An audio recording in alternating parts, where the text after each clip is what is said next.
What's up, everybody? I've been working on it. Ah, We're working on my pop lock.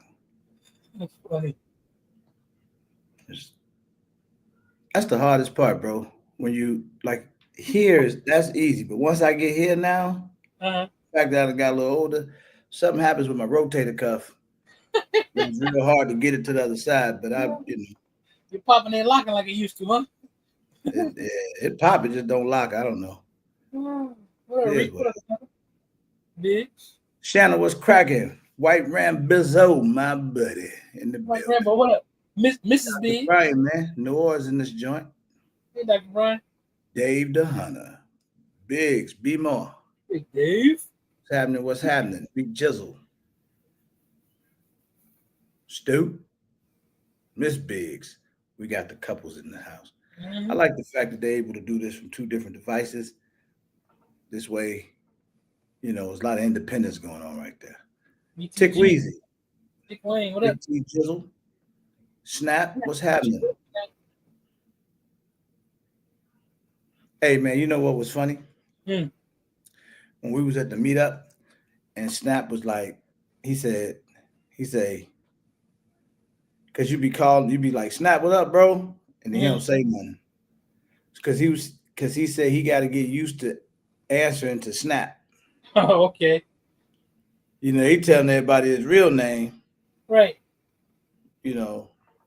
Who you is, bro? That mom, like, he say his real name. I'm like, who? Ain't never heard of you, man. Snap it. Oh, Snap, what's up, boy? And then he don't know he don't even know his name, bro. What up, Coach? But it wasn't as funny as Bishop with Dre. He Bishop. had me cracking up. Yeah, man. Father-in-law, pops, Oh, okay. real dude, Bishop, man. Right. Bishop. Yeah, he was like, he was talking. It was like me, him, and Dre standing there, and then he say, "Man, everybody got names around here, man. I ain't got no name."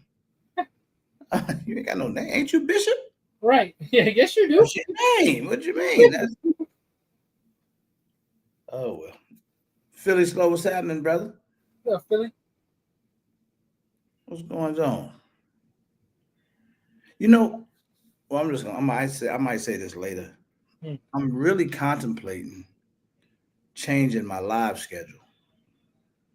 Okay. I mean, I like Wednesdays. Don't get me wrong; it's cool. But I'm thinking about making a change. I don't know what I'm gonna do yet though. But the playing field wide open. Yeah, Not it that is. I, not that I was that concerned about it either way, but Right. it's wide open. What up, fan? Mr. Bullshit. What up, yo? Fam fizzle, Mr. BS. What's cracker lacking?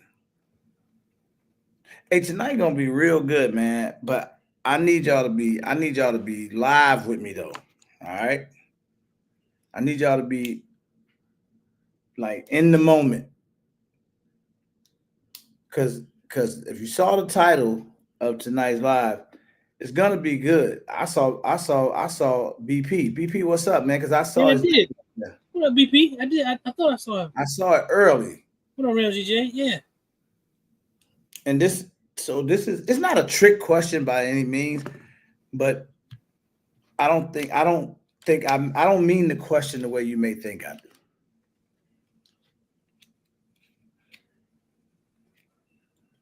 So, but we're gonna get into it. We're gonna let a few more people get up in this joint. Smash the like button if y'all don't mind. I appreciate it. We're Yeah, still man. trying to catch back up. Still trying to get caught up, but it'll happen. This ain't the first time we had to do this.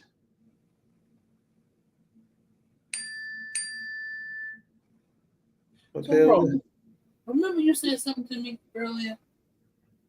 What was it? It was today or yesterday? It was Man, about I be five. saying a lot of stuff. It was about 5 pounds. Oh yeah, yeah, yeah. I did that. Hey, you knocked down 5 already? You probably just boo boo, bro. Nah, man, I did Bro, that. I ain't gonna lie to you, bro. I ain't trying to like rain on your parade or nothing, but sometimes when people boo boo, you might drop 8 pounds. Mm-hmm. It's possible. But if you did, then I'm with you, bro. That's what's happening. My man. Long way to go. But What you do? What you do? hmm? What you do? Stop drinking soda. You Stop know you eating just all. went on this diet like last night, bro. I stopped drinking eating all of the sugar, man.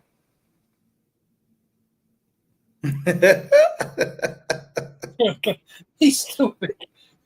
Apparently not. If I lost it. Oh man. Small Uh-huh. change, man. Small change. Oh, that's what's up, brother. Hey, Siege. I can't imagine that. I Ramsey, can't I don't never want to be imagine skinny. what's happening. I don't never want to be skinny. I don't never want to be skinny, man. I didn't even feel right talking to Fam. I mean, it's He didn't like, feel right. yeah, you know what I'm saying? Like, I mean, lucky my God, I've known him for a while, because it's like I probably would have been like, nah, bro, no, I'm not talking to you, because whatever you're doing, I don't want to be a part of it. But you remember that happened to Billy. We thought Billy was on drugs. Yep. All of a sudden, he just was skinny. Yeah, so that'd be my first thing, and I got to stop prejudging people, because I just assume you just on drugs. Like he's smoking. Yeah, now you lose a few pounds. You know what I mean? Like, all right, word. You know, like Kush, right? Remember Kush dropped a few Mm-hmm. pounds. He was still a BOTP, but he was just a smaller version of the BOTP he was. Right. All right, I get that. And then he showed a journey. But then when some of my guys like this, because Billy, he kind of showed his journey. Billy was acting up down there. He was walking and running and Mm-hmm. eating weird food and stuff. How he stopped eating the sugar too. But then he just got, like, he went overboard. Like, he got to a good size, and then he just kept going. Mm-hmm. And that's just, it's unacceptable. But he gained some of it back now, Yeah, he which is did. good. He's still smaller than the big Billy, but Right. everybody trying to get to my size, bro. That's what it seems like to me. Everybody trying to get to Everybody myself. trying to get a body like this. No. But one thing about it, I'm not a hater. I'm gonna let y'all do what y'all got to do. I give you the That's blueprint. funny. That's funny. Oh, no, Rick. Man, everybody smash that like button for me. I appreciate it. Oh, okay, targets. Okay, Bro, I don't know. It might be a snag with that. What's that? You say you get ready for his free tax stamp. I don't know. Things is going kind of crazy right now. Oh yeah, boy, that'll come in handy right now. A nice little free tax stamp. Mm-hmm. That would be great. Well, I'll tell you one thing. I don't have faith in man targets. That I don't do. They let you down too much. So I can't have faith in that. But I'll put some positive energy out there towards it.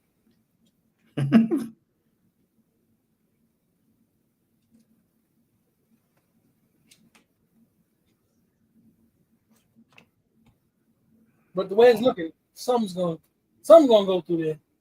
I saw Boomstick Babe. She said something about the way that they're set up in Colorado. There's a certain way that if they set it up in the House and the Senate, that it'll help them. It was interesting. If you guys get a chance, check it out. She talks about it. It's a certain way they have to do it. Just taking away the tax stamp requirement won't help them. Won't help Colorado and some other states either. It's getting crazy, man. Well, yeah. Guns and politics. Yeah, fam. That's the thing. It's. I mean, that might help though. How?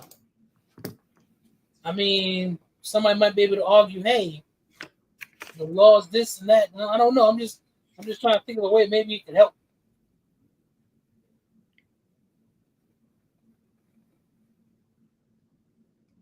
Cali worse than Illinois, man. No, it ain't. Illinois worse because at least in Cali they got some workarounds. I don't know about no free transfer fees, Randy J, but you won't have to. You still gotta. It'll just be like when you do a gun. You won't have to pay no extra tax stamp. You just have to do. I guess it'll be a 4473. Handy Drummer, what's happening, man? Yeah, what up, Andy? How you been? How you been? How you been? How's everything? How's the family? All right, we done hit the mark, man. Let's get going. Let's talk. Let's talk, bro. You ready to do this? Yeah. I need some interaction though, man. I be asking for this because I like the interaction. I like to hear people's actual thoughts. let's ask them now because they of course everybody gonna be scared. They don't know us.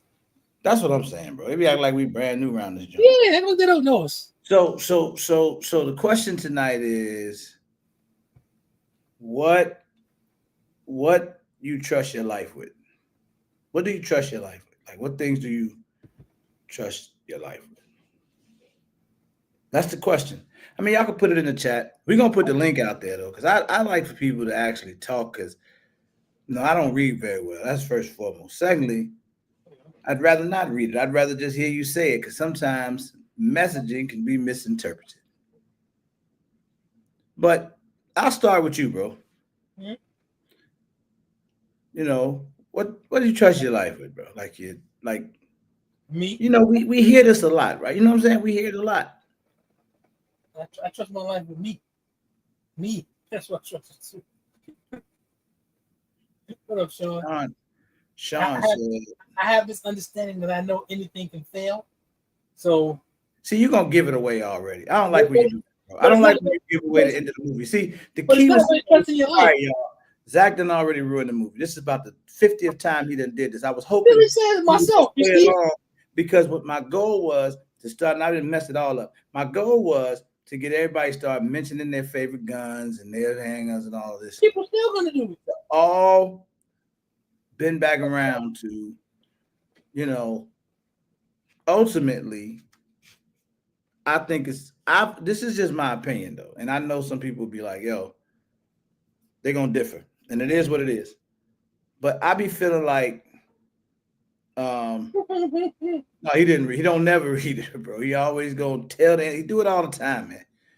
But I think my thing is I don't really trust, like I don't trust my life with no tool whatsoever. Or no accessory whatsoever. Not trust. Like when you start using that word, like Right. I don't know what I trust my life with outside of my decision making or outside of me. Yeah, sure. Without getting spiritual. Right. Oh yeah. The running is Sean. Right. Running is I have no more run in me. yeah, fast walk. I don't even know about that too much though. But I will, for the sake of conversation, so that we don't just like deaden the whole live here. I know people have their go-tos, right? Like if you got your They can give us the reason why. yeah. So Right. yeah, there you go. There you go. Good They can give us the segue. reason Good why. spin. Good spin on it. What makes you trust specific weapons? There we go. Because that's the funny thing, bro. We don't necessarily trust, but there's things that we carry and we believe So that hey, essentially, you are it's kind right. of trusting, right? Yes. You're trusting this to protect me if need be. Right. Because I get it. I think it's gonna work. I mean, I'm just figuring it's gonna work. I could be all wrong. But what make so okay? I'll start with you again. This time you can't mess it up. What makes you choose? What do you choose, and specifically what makes you choose that? I mean, I guess it's experience with it. If I've used Okay, it, what is it first, and then tell us why. what are you referring to? What weapon do you trust that you would trust? So I carry my SC every day, my Canon SC every day. That's what I'm carrying now. I carry it every single day. thus far, every time I put a round in and I pull the trigger, the gun goes off. I got a little optic on it from a company probably none of you might not even know who they are. That thus far it's been running. I've been having this thing on there for like a year, slamming it around everything. Battery hasn't died, works fine. So every time I go to use it, it works. So, I mean, I believe that if I pull it out, it'll work. Tell me the company that the optic is from. I think it's a company called Redwind. I will show you, but I can't. It's called Redwind. Yeah. Fam's a good question. And that's kind of what we're getting around to. Oh, yes, I do own one, for sure. Yeah, well, I don't, yeah. I shot it one time. It's brand new, literally in the box, in the safe. Here's a kicker right here. And I'd like for people to get more interactive with me, man, because I'm saying some stuff right here. I'm about to get, get things going here. Now, this will ruffle some feathers.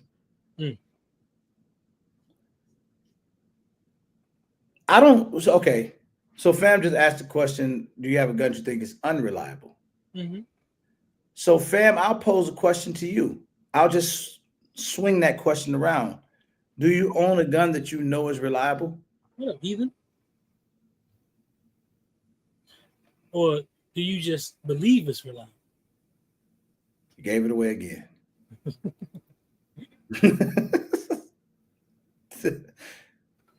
So I'll just swing that question around because I feel like I've said this in the past, and if I haven't, wow, that's your last resort gun. That's interesting. That's interesting.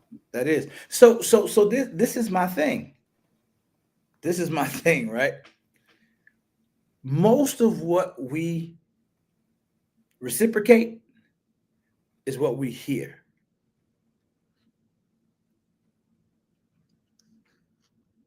So most of what we are saying, the stuff that we saying, like we'd be like, oh, this one here. Uh-oh. Like this is tried and true. This is, I've been hearing that all the time. This is the one. But I don't believe that we know that. Right? Like I don't know if there's any of us. It doesn't matter if we content creators, if you what up, Patrick? Competition shooters, or doesn't matter. It's difficult to say, because everybody has their definition of reliable. I guess that's what I'm kind of getting to. Mm-hmm.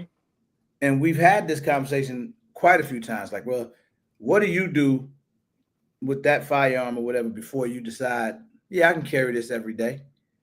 What's telling you that it's reliable? Like, how do you know this? And you think about. I agree with you, Dr. Brian. That's right. No favorite man. So agree that anything can fail, right? It does not mean that something is failure proof.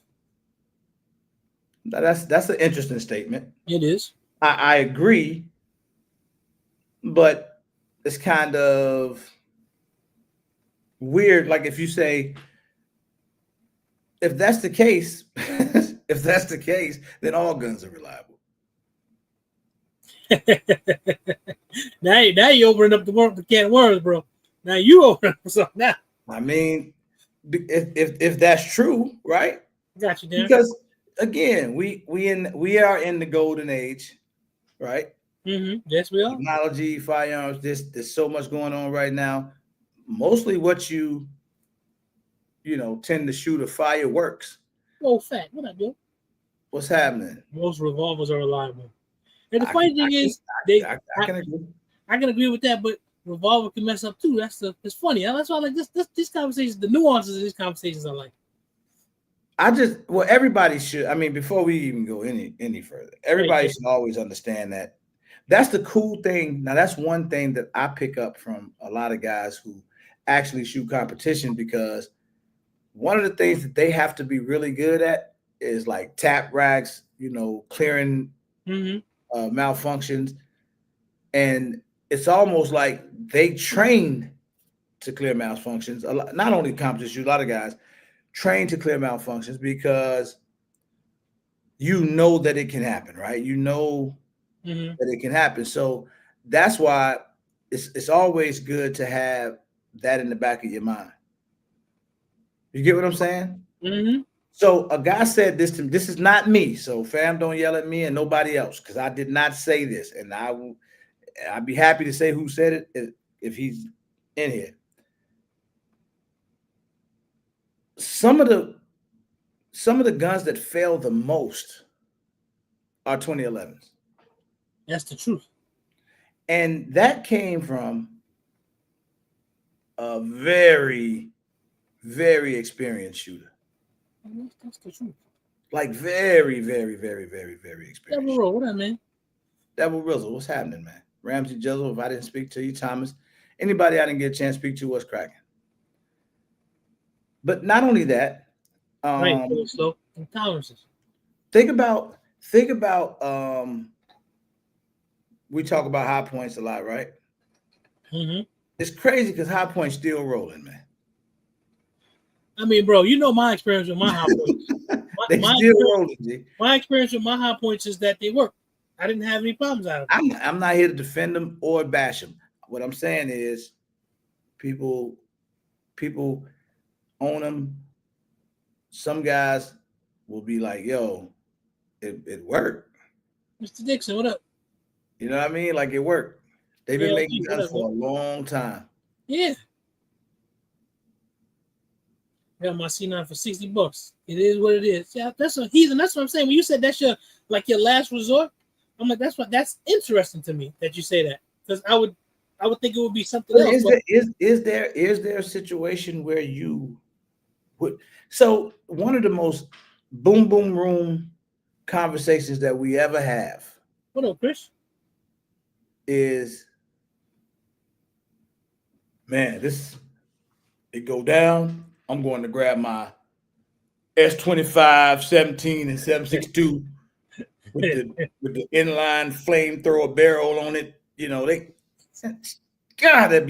That give me the biggest headache in the world. Because if shit go down, you might want to grab the closest thing to you, right, and get busy. Damn that M73, 57, kill me with that. Like, that is so unrealistic. And it's always people that you ain't never had to go through. That's why you don't know. That's why you talk like that. You talk. It's so weird to me. Like, there's no. What up, Pedro? Like, those perfect scenarios don't exist. Yeah, I mean that's my thing is the closest. It's the closest thing is what I'm grabbing. Pedro always sound like the doctor. Right. I'm grabbing the closest thing that I hope is supposed to go bang. I ain't running to try to grab nothing specific. Yeah, remember we had that conversation a long time. What's your home defense setup? Well, I have no issue with having a home defense setup. I'm not against it, but man, and I think instinctively most people will do that. Everybody talk, they talk like they're in the movies, but in real life, something happened, boy, and it started getting to you. You gonna grab whatever's there. If you got it on you, if you got it next to you, gonna grab whatever's there. That's just what you're gonna do, I would think. Get them if you run past what's there to get something else, get that joint that you think is gonna be the one. Right? That's ridiculous. That's ridiculous. Oh damn! Now that is ridiculous. So, you got the one right there that worked just fine, and you go, let me go get the other one. You better keep what you got closest. Hey, what up, James? I never stopped being ready since the military. All right, Chris. That's good, man. That's good. We talk about that often too. How many guns do you have out of the safe? That's for me to know. I don't even know. I know it's a few. I would need we say a PSA dagger and a Harbor Freight TLR1 clone. I'm putting working like John Wick. I respect it. I respect it. He ain't finna get no argument out of me, man. He ain't finna get no argument out of me. That's the key, right? Pops don't play with us. If it's happening right now, we're gonna say, hold on and run to the safe. I mean, some people think that way.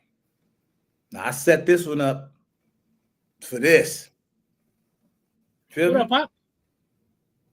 I set this one up for this. It's real good. You think in your mind that's what you're gonna run and go get, you know. Yep. It's like with red dots. Roadblock. I don't know if Roadblock coming in tonight because he probably still trying to move, but he like me he's real good for this conversation because we've had it a bunch of times about red dots, especially trusting. Oh, I don't trust this red dot, or I don't trust that red dot. Me too, technically, James. Right? Because somebody will tell you right now. I'll just use two brands out the gate. Mm-hmm. You know how that Hollow Sun SCS got really, really popular, right? The enclosed joint, the RMSC cut. Old site came out with that S. Right. I thought was one of the dopest. That was cold. The first one, but that S was legit. I just didn't like that charging case, and now they got the SE that's battery power, whatever. But to me, I don't think I trust one any more than the other. I got like a 407K on one of my firearms, one of my carry joints, and then I got the old site on one, and then I got a SCS, the Hollow Sun enclosed joint. But I don't like. I get the same result out of all of them for the most part. They all, work. Right. See what I'm saying? Like, I don't know how you think, this particular accessory is better than that one. I don't know. I'm not saying you're wrong. I'm just saying I don't know how people come to those conclusions. Probably the experience. Huh? Probably the experience, I guess. That's the only thing. Experience though. What experience? That help me. Help me. That make you say I got what experience do you have to make you trust this dot more than that? When I say experience, I say just general usage. I'm not talking about like they've been in something or whatever. Like the red dot that I carry. I ain't never been in nothing with it, but I know I'm throwing it around and everything, and it seemed to work. Yeah. So in other words, like you said, you got a red one. I never heard of it, right? But I'm not running for a long time now. I'm not knocking it. I don't know it. But you like in your mind, but you put it on there not knowing if it was gonna run a long time. Right. Which means you just either you just feel like most things pretty much work. Like I mean, I don't know what you're supposed to expect out of something.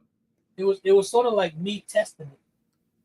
That's basically what it was, and it just ended up staying. After throwing it around, knocking it around, and having it everywhere, I mean, it's pretty beat up. But you carry a firearm while you're testing something?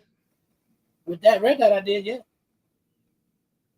See, some people say you crazy for that. My mindset is that if I ever have to pull my gun out, 9 times out of 10, I'm probably not going to use the sight.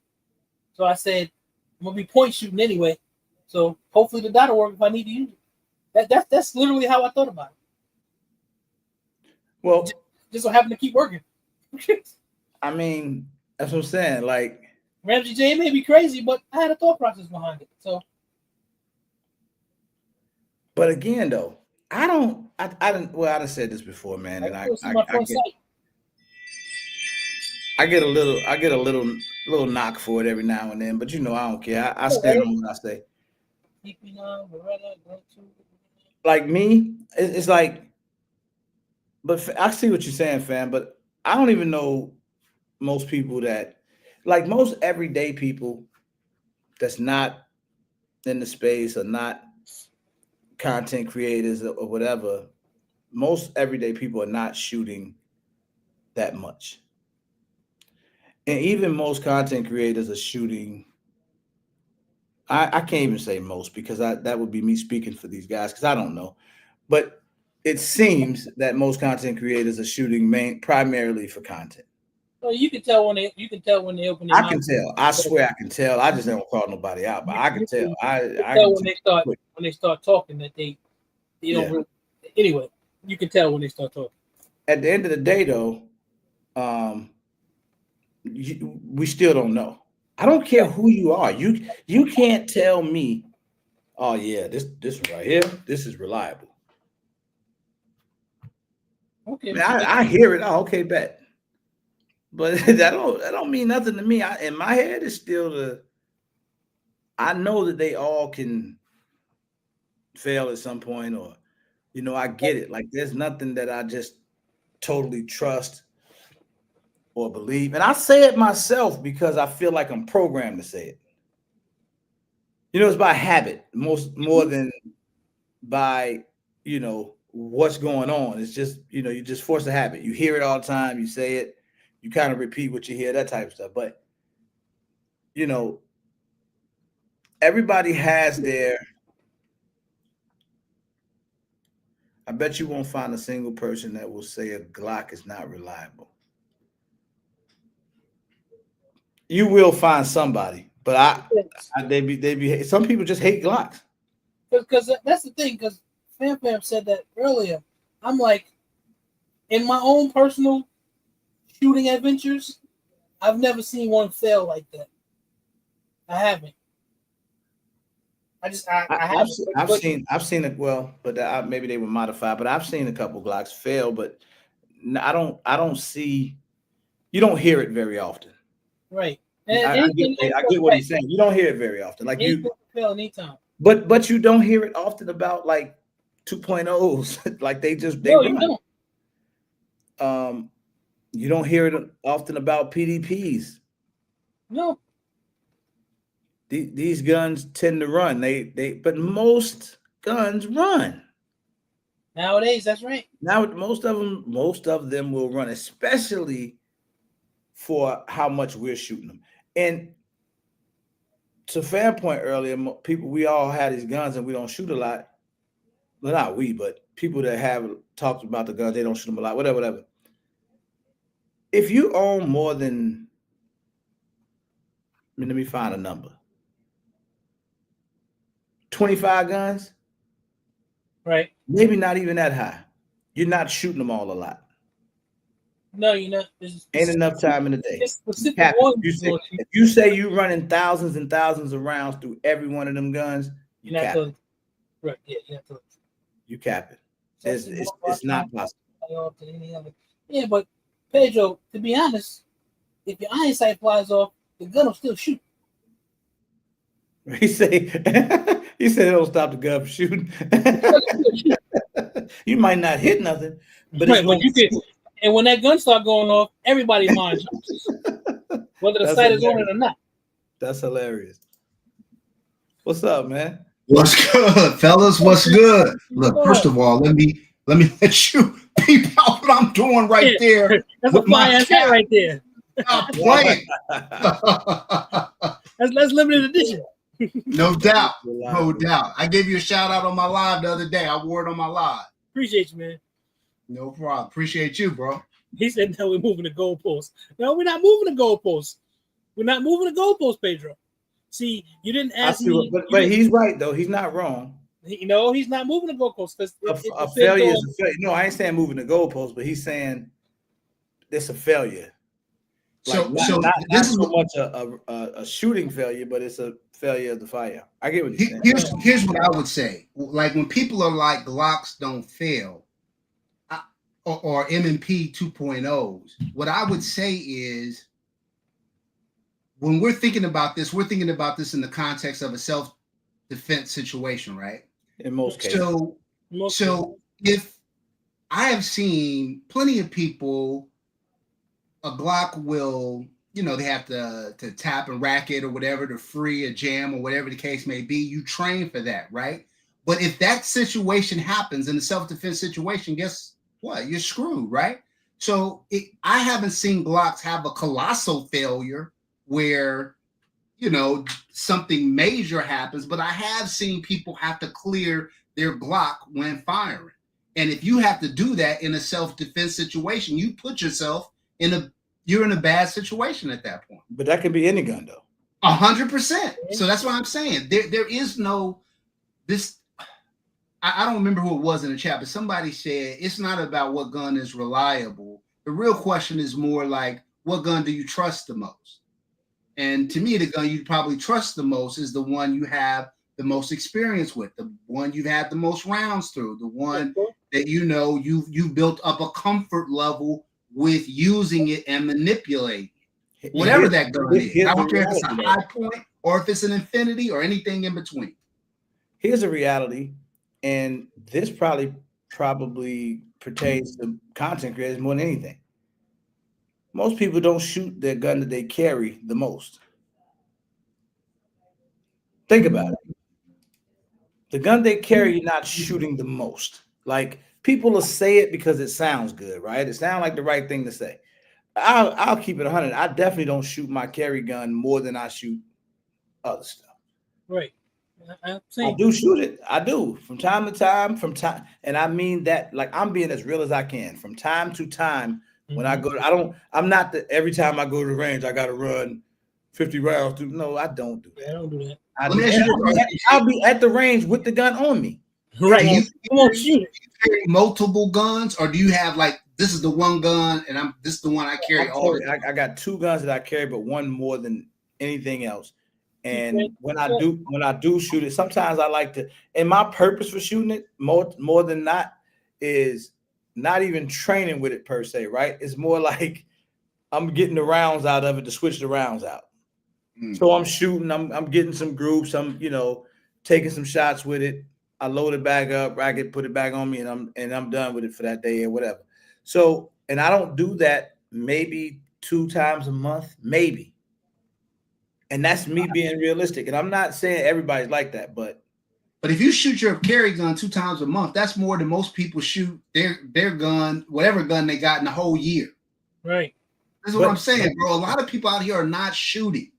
Period. I get it, but they don't see. I said this. I forget who we were on the live with, but I was trying to make that point that I think it might have been Pedro at one point, that everybody's not in our world, right? There's pro gun people. When I say pro gun, that means they're gun owners. They have guns primarily to protect their home. They're not against firearms or anything like that, but they're just not in the space with us. They're not in the sport of it. They're not in the space of it. It's just, I have this, I know how to use it, but these ain't people that's going to the range all the time. I think that's most people, don't you? But you want to know, Fam, we are in the fringe of the fringe. Yeah, no. I always say we're gun nuts. RGG be like, I'm not a gun nut. No, you're a gun nut, bro.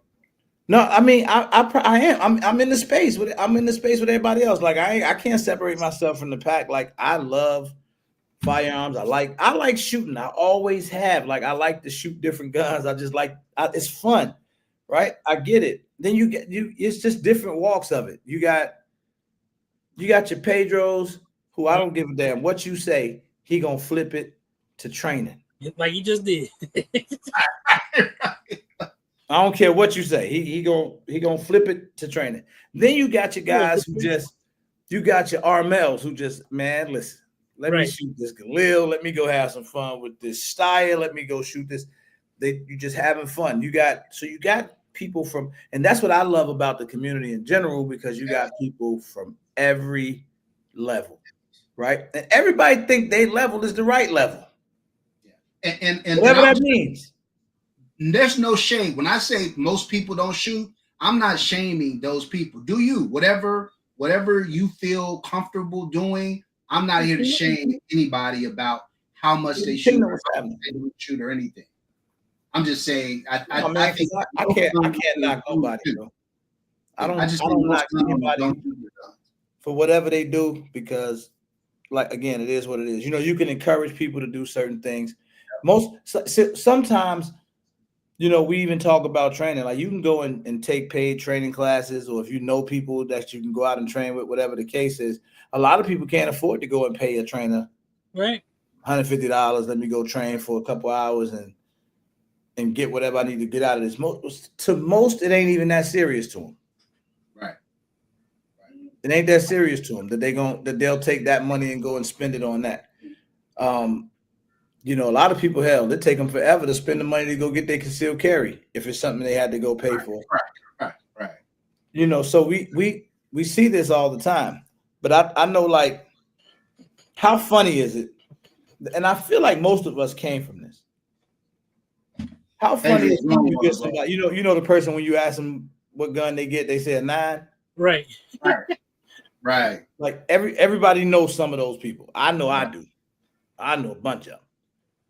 And it's like, again, these are people that's just not in the space. Mm-hmm. They go to the store asking for, man, I need a 9. Give me a 9. Or they know what they hear. They know what's the most popular, right? So that's what Glock come in play. I think they beat everybody on that end of things. Right. People go ask for a Glock, ain't never even seen one. They just 100%. I got boys who be hitting me up because they know I'm in the gun space. They be like, okay, I'm buying my first gun. I hear Glock is the best thing out there. I'm like, you heard what? Yeah. You heard from who? But you know, so I can show y'all text messages. I get it a lot too. Like, hey man, my brother trying to get his first gun, man. He want to know what you recommend. I don't recommend nothing. Mm-hmm. I recommend he go to the store, rent some stuff, let them RSOs help him out, shoot, see what you like. I never recommend anything. Like now, if we talking live and somebody was to say, man, if you had to recommend the first gun to somebody, what would it be?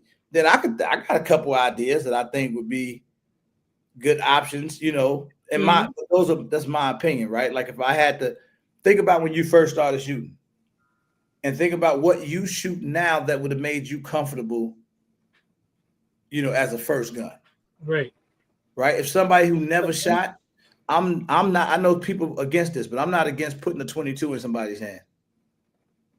Right. That's what I think I messed up.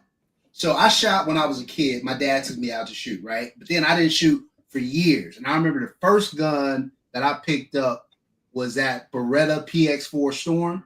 Mm-hmm. And I remember going to the range the first time I pulled that trigger. I scared the shit out of myself. That shit was so loud. I was like, oh shit. I believe it. I mean, you know. I remember, so now, I guess I'm old now. I ain't embarrassed to say. So I'm gonna tell y'all this. I shot guns quite a bit, but I had never been to a gun range. Ever. I had to be, man, I was getting up there. I was out my 20s by the time I ever went to shoot at a gun range. So I want to keep this in mind. I remember going to the gun range and shooting, and I emptied a whole magazine and never hit the paper. I have no clue where those shots went. To this day, I still don't know where the shots went. They still hanging out somewhere. This is the truth. I remember this guy. I want to say his name was Steve. I hope he sees this because he was working at a gun range, and I remember he was the first guy to ever show me the proper way to hold the pistol. Mm-hmm. And I can't remember exactly how I was holding it, but one thing for sure, the one thing I do remember is that my hands were backwards. So backwards to what I do now. So with me being right-handed now, I'm left over right. You get what I'm saying? You know how most people grip a gun. Yeah. At that time, I was gripping backwards. Like I had it, however I was gripping the gun, I had it backwards. But I don't even understand. So you was I don't even know how I was doing it. I don't even know how I'm trying to figure it out. I don't know if I had my hands like this. But how was you what hand was you pulling the trigger with? It was my right. I was pulling the trigger with my right hand. Okay. And then, like, I remember everything. It always felt uncomfortable because every time. That's why I wasn't hitting the paper, because every time I was. Hold on though. Let me back up a little bit just to put this in better context. I had never shot a gun with two hands. Okay. Okay. So now, when I go to the range, I see everybody around me. Christopher Lewis. Like that means. So everybody, when I looked around, everybody around me is shooting with two hands. Right. All I'm trying to do is fit in. Yeah, how far was the target? About 7 yards. It was 7 yards. I never hit the paper. Bro, I never hit the paper, man. I have to give grace. I went to an indoor range. Normally, I don't. I would shoot like this. I could shoot with one hand. How about this for kicks and giggles? When I would shoot with one hand, I could hit the target.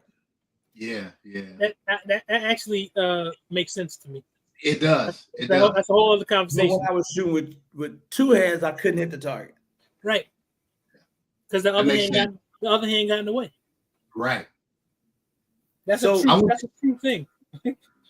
I went to an indoor range this weekend, and normally I don't like going to indoor ranges. I definitely don't like going on the weekends because all the little weekend warriors who don't know what they're doing be there.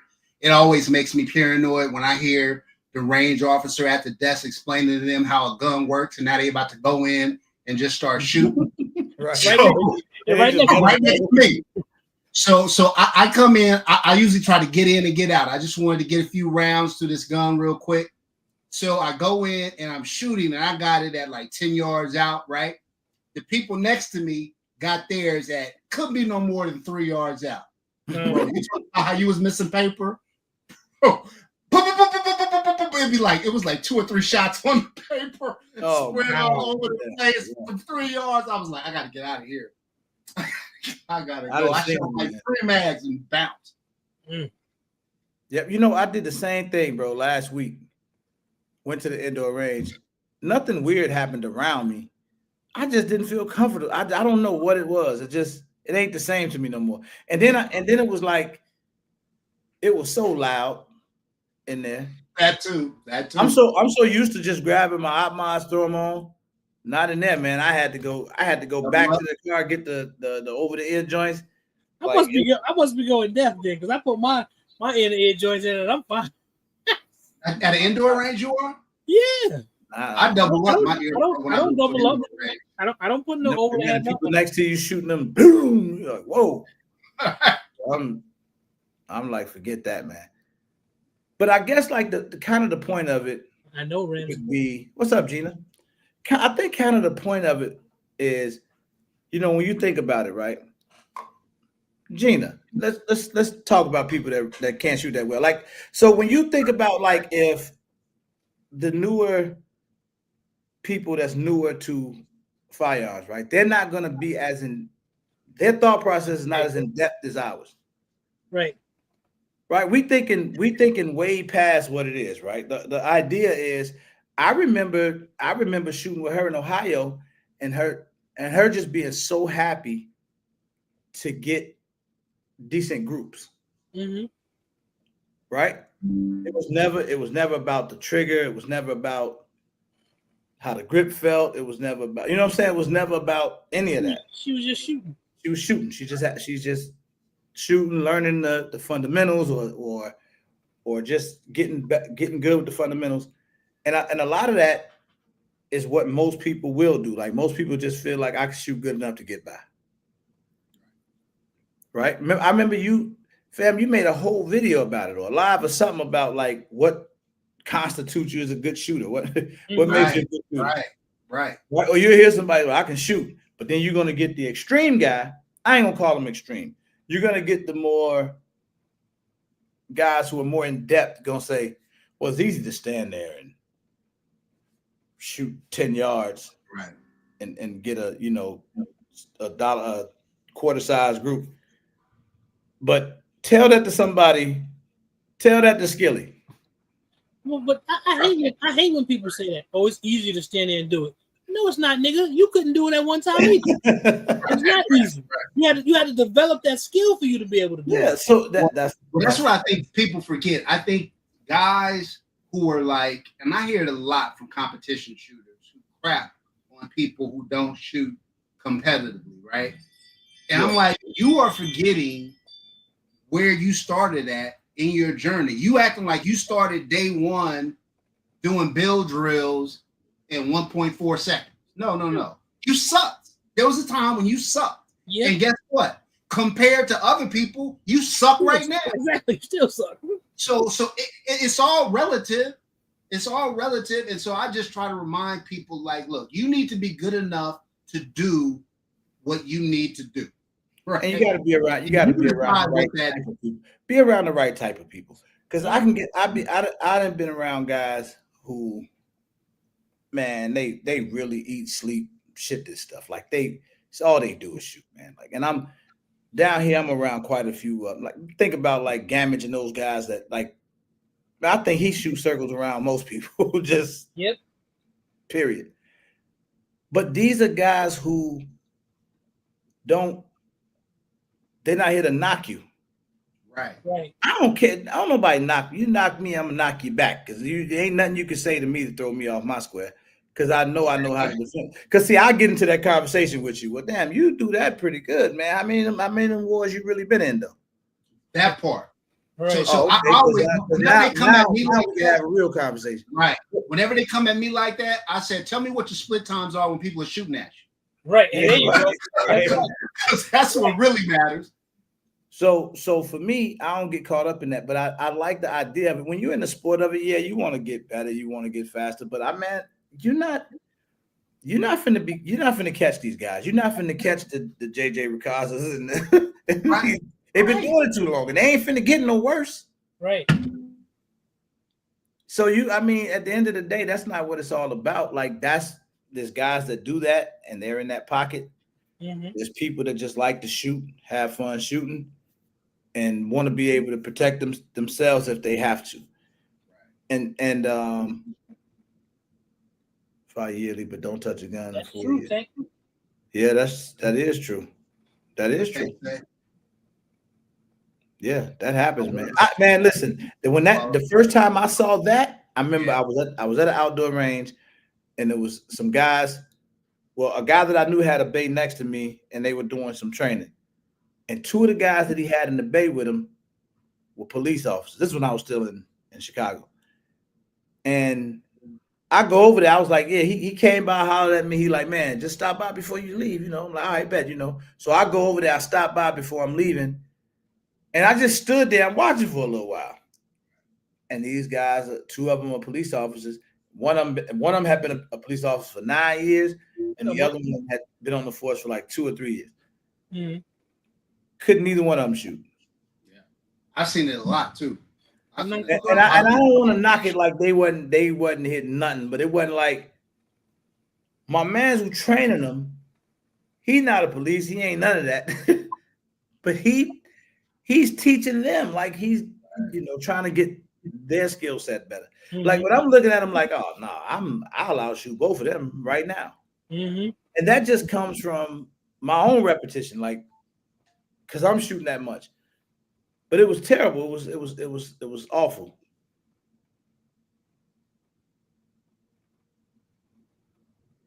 Yeah, they don't have a duty to protect me anyway, Pedro. So that's always in my mind.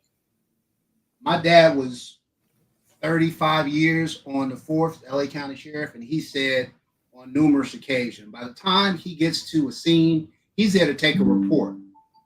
Mm-hmm. Almost always. In all that time, I don't think he ever came up on something that was in progress as a result of a call. Mm-hmm. 99.9% of the time, by the time he gets there, he's there to take a report or hold a scene down till the detective comes or whatever the case may be. But your protection is your responsibility. That's like in Chicago where the police wait till the shooting stop. That part. That part. Say cops don't use red dots. I've seen cops use red dots. Yeah. Yeah. Matter of fact, the first time I ever saw it was a video I saw, and because I deal with gun, I saw the cop was carrying an X5 Legion, and he had a red dot on it, and he pulled it out. He shot this guy from it was about 25 yards, maybe more. It was because of the situation, and I watched him do it on the body cam. I was like, oh shit, he's shooting with an X5 Legion, and it had a red dot on it, and he caught the guy too, and the guy didn't leave from that space. So Fair Fam, with your dots, are you more aesthetics? Were you more aesthetics like you more Nike than Skechers?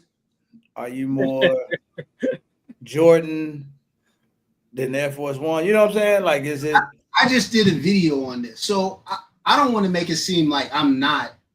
Aesthetics aren't important. They are to me 100%.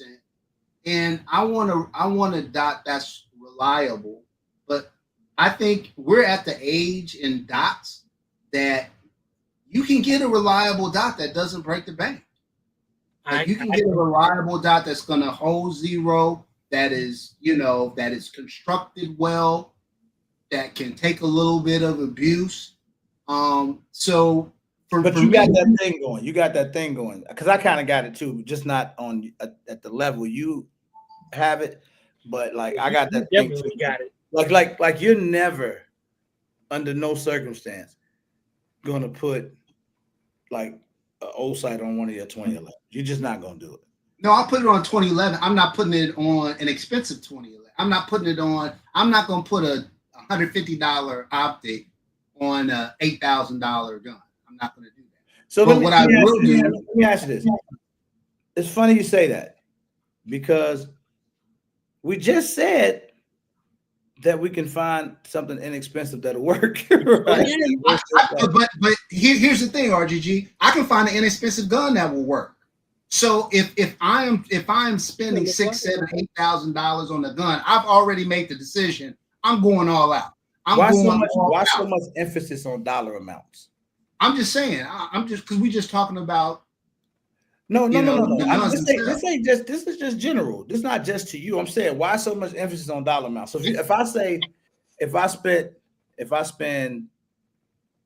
$1,000 on a gun, yeah, whatever his name. My dot needs to cost a certain amount to make it match. Is it the cost of the dot, or is it the quality of the dot? Like what? I think it's a combination. I think it's a combination of the two. I think if I am trying to do a build that is more affordable, right? I'm buying an affordable gun. I don't. Why would I buy a $600 Glock and put a $600, $700, $800 optic on it, a red dot on it? It doesn't. To me, that doesn't match. If I'm trying to go an affordable route, I want an affordable yet reliable setup.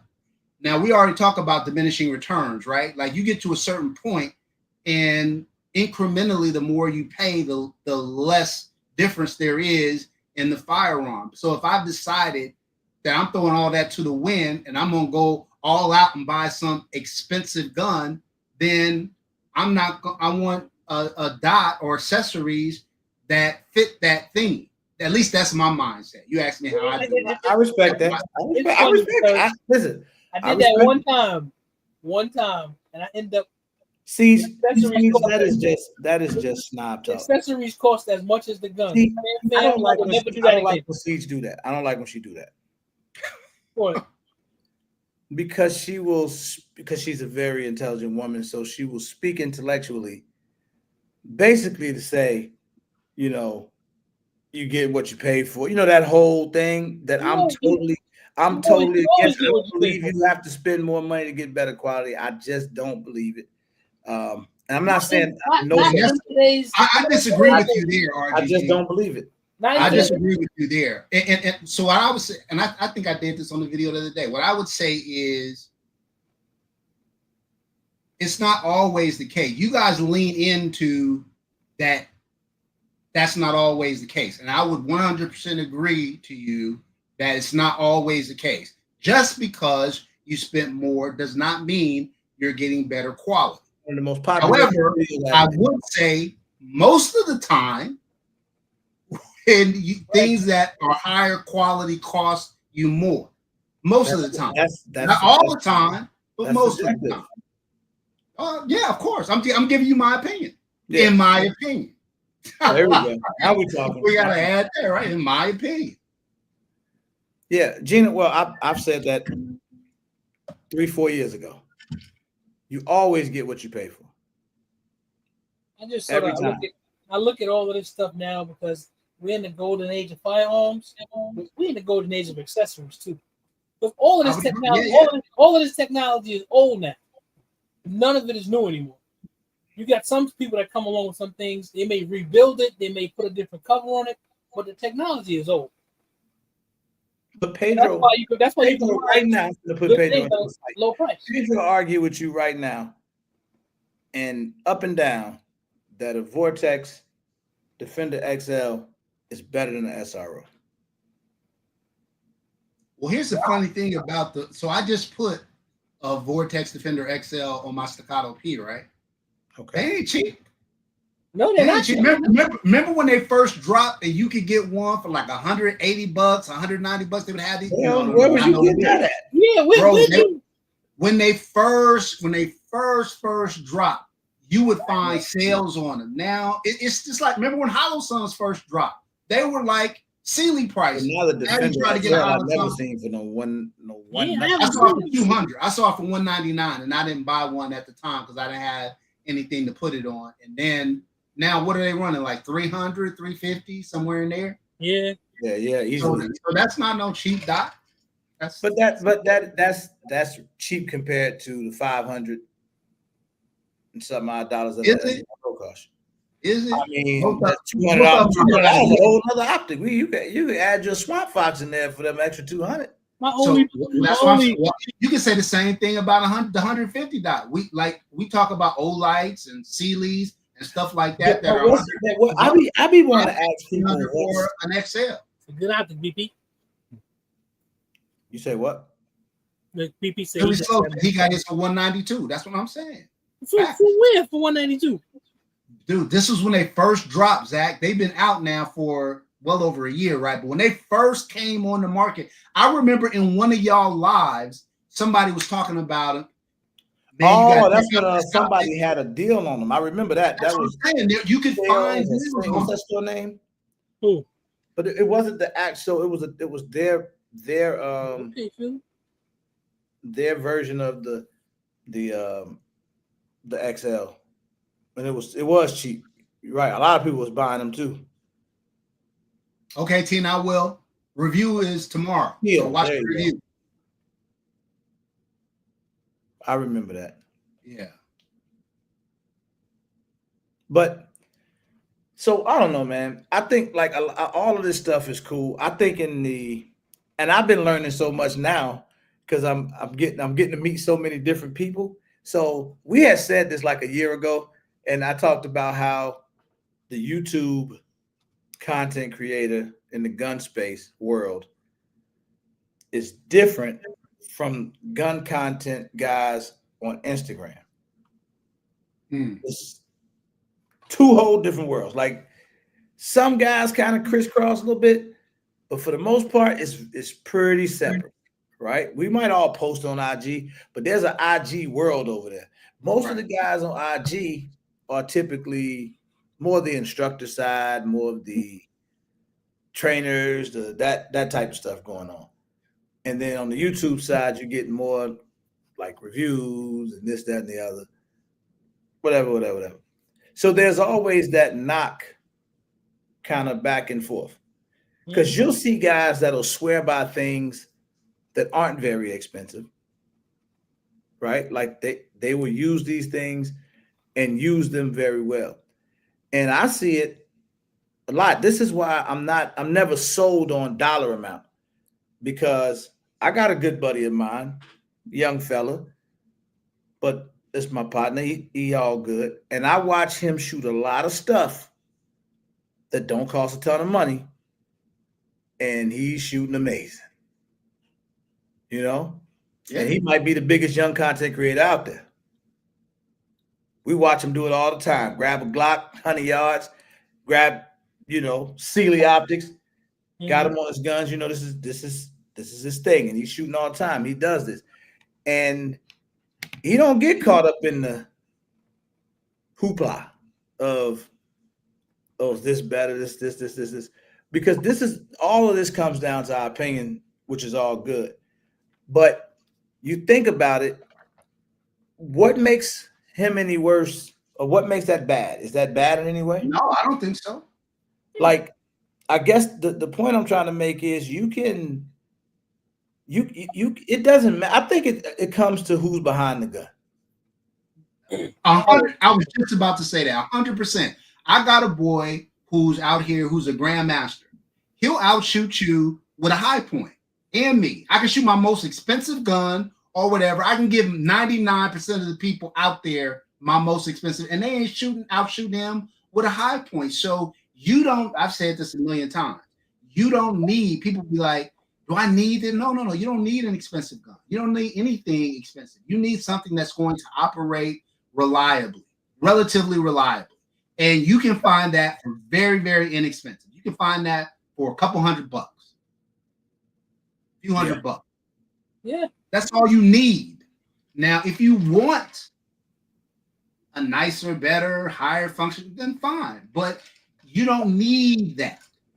So I like to go back to my old movie that I made. I call it a movie because I feel like now it's credible being called a movie.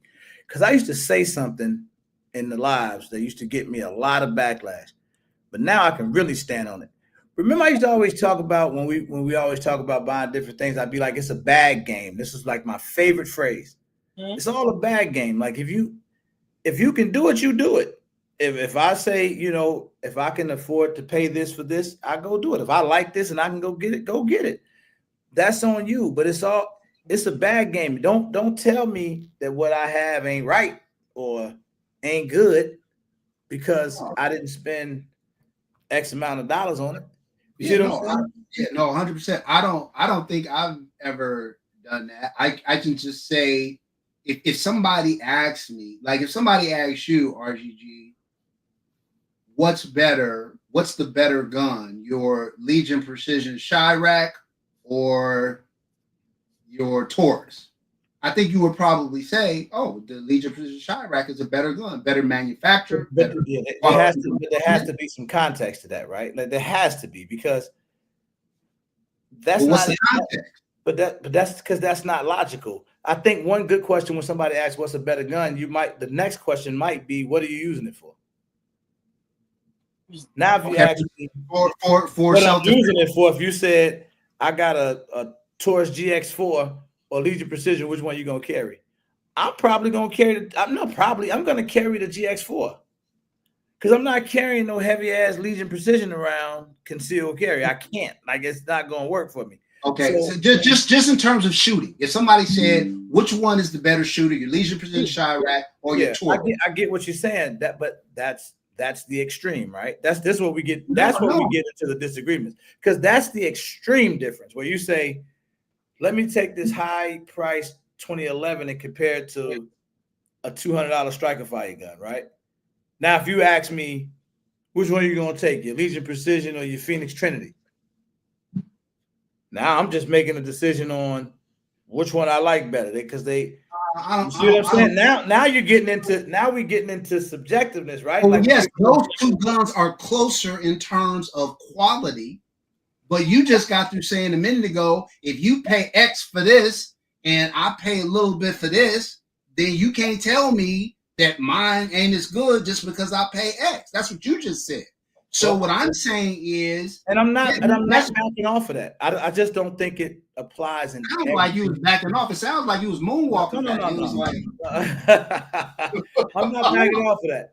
It's one of the things where it gets to a point where it just becomes subjective, right? Like you'll get somebody that'll say, I think it's all subjective. It is. I told you it's SPO. I can't. It doesn't get any better than that.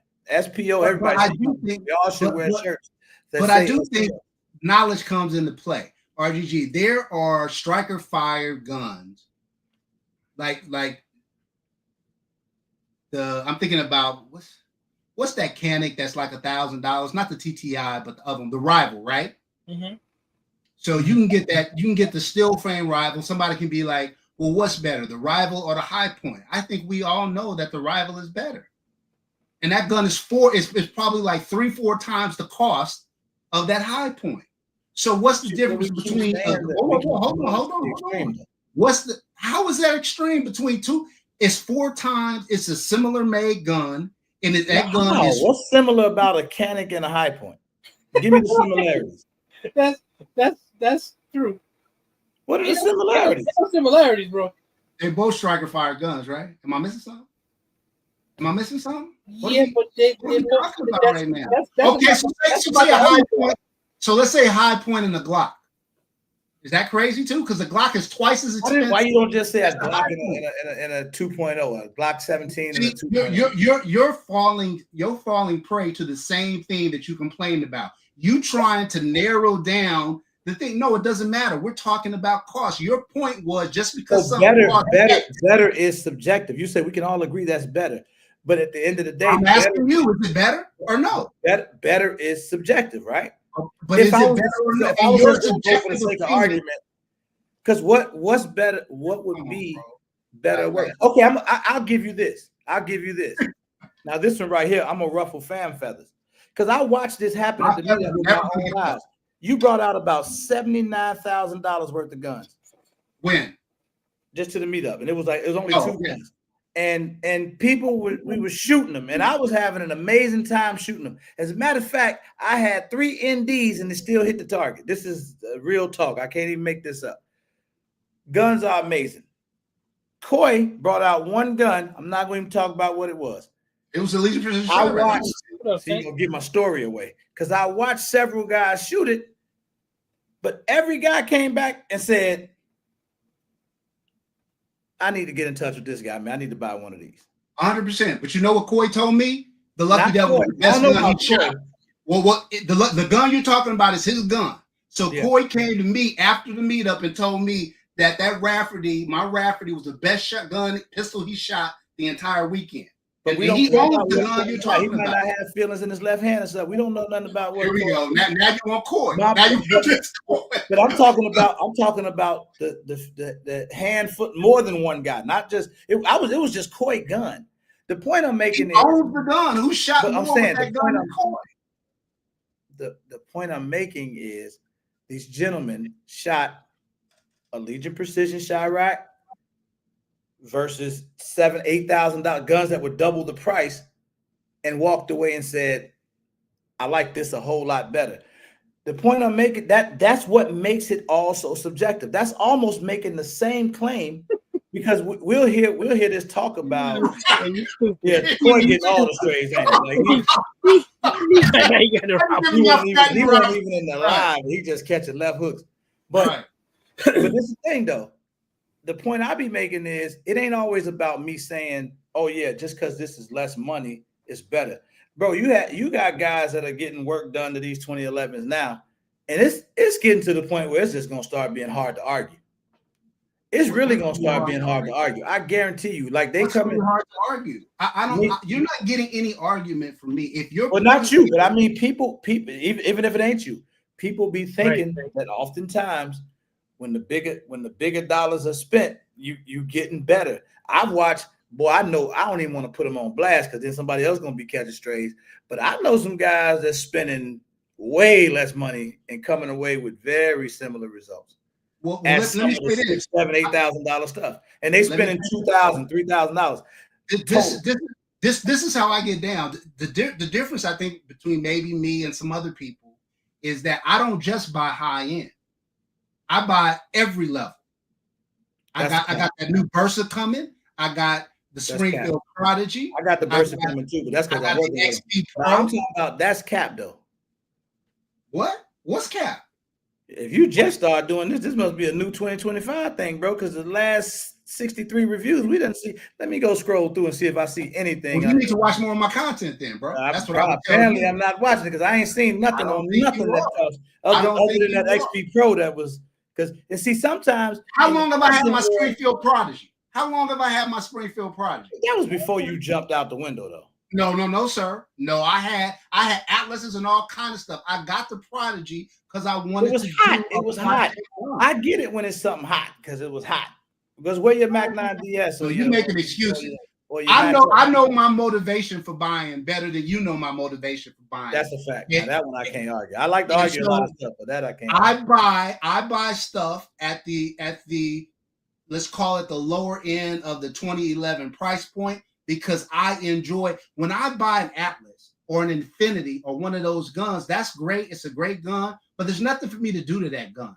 I enjoy the process. I enjoy taking the gun from here and building it up to here, the same way Bustin' Guns does and the same way Mega does. I enjoy that too. That's my DNA. When I first got started, I was buying nothing but striker fire guns and put money into them and building them up and making them special. I just do that with 2011s now. That's all. I'm all for it. I think what these guys are doing now, and I appreciate them because they help me out a lot. We've always done this in this community, just be trendsetters. And I think what they're doing now is really setting a whole new trend on moving in that area. And it's that little gang of them, the gang of, like the Lethos, the BTGs, the Erics, the Megas, the Big Taps. These guys are like, have really created a lane, like their own little lane of things they doing. Like they find people that nobody else know about. They find these guys early. These guys ain't online. They not the Monsoons, the Skips, the Pedros. They none of these people. They find guys who really low key that do amazing work, and they come up with these different ideas, and they all come and share back and forth. And I love it. I think it's what I like to see because it gives us all something to harp on and talk about. And talk our crap. So when we do get around to the meetups and different things going on, or we get on the lives, it just give us, trash to talk. But and I love that too. I love that. Yeah. She say facts. They definitely are click. They are, man, and they done really did some crazy stuff. Like, and that's the thing too. That's why I've been like I be on them too because I'd be like, man, I want to start putting this out more, and I am. I've gave them my word. We're gonna start putting this stuff out there more because. Man, they be having stuff that nobody ever gets to see because they not content creators. Mm-hmm. I get to see it, because they gonna send it to me or we all chop it up. But yeah, baby, man, they be having stuff that people don't get to see. BTG, yeah, he can show it because he definitely doing his stuff online. But I like to watch it. I like to see other people do it. But you do, huh? But I'm saying me too. But for me. It's funny because I get excited, like, yeah, I want to do that. But in the back of my mind, and this is just me, no matter what it is, I always have this thought in the back of my mind. It's just going to end up in the safe in a box. That is what I have. That is always, and it's a thing with me. It just is. They all end up in the safe in a box, no matter how much I remember when I got my Prodigy, John Zach. You was like, "Oh, I'm gonna do that to my Prodigy." Oh, I'm dead. Man, tell me that who did it and blah blah blah. I know I said that project. Fam. I couldn't bring myself to do it, and because I think it's just like me and bro went back and forth with the AP5, the clone MP5. Right. I went and dressed that gun up and did all that to it, and you want to know something? That gun's sitting in the safe. That's always in the back of my mind. I put a lot of money into that gun. But that's I was just saying that earlier, bro. I know I got a lot of guns, and he got more than me. And I know that it's impossible to shoot all those guns. I just said it earlier. You own more than 25 guns. You're not shooting them all a lot. You can't do it. It's physically impossible. You just can't. You're not shooting them. My days of going to the range with 10, 12 guns is over. I don't do that no more. I try to avoid it when I can. I sure do. If I do, I'm taking them to do a bunch of content. Even when I go to do content, man, the most I have with me, the most is 3. And that's the most I'll ever take. And then usually it's 1 or maybe 2 guns. That's it. Right. If I gotta take more than 3, I'm mad. I don't want to. Letho, you don't shut up, man. You don't even. You don't even touch the guns, bro. The dude don't even take the gun out the box. Right. He just sends the box off. Right. He get it and it's gone. That's what he's doing out there. But no, it's dope. And them guys do shoot a lot. I know, but I'm saying when you own that many guns, there's no way you can put tons of rounds through all of them. You just can't. Like you're just not doing that. And it's okay. I mean, I like to go back to stuff that I haven't been shooting. Yeah. You know what I'm saying? I will double back to it, but it ain't like I can consistently shoot those guns all the time. I can't. Yeah, I go through phases. You know, you leave something, you realize, when was the last time I shot that gun? Hold on, let me grab that and take it out and get some rounds. Pay for training instead of buying 4 guns a year. Well, Chris, I like to buy a gun a month. But that's a whole other thing. I'll say I bought 20 last year. So I mean, I like well off my way. But I would say this, Christopher. I bought 1 gun last year. No, maybe 2. Yeah. I would say Christopher Lewis. One is not substitute for the other. One doesn't necessarily have to be a substitute. I don't think it's not an either or thing. You should do both. Mm-hmm. Buy guns if you want to buy guns, and then train. People get so caught up in the internet peer pressure.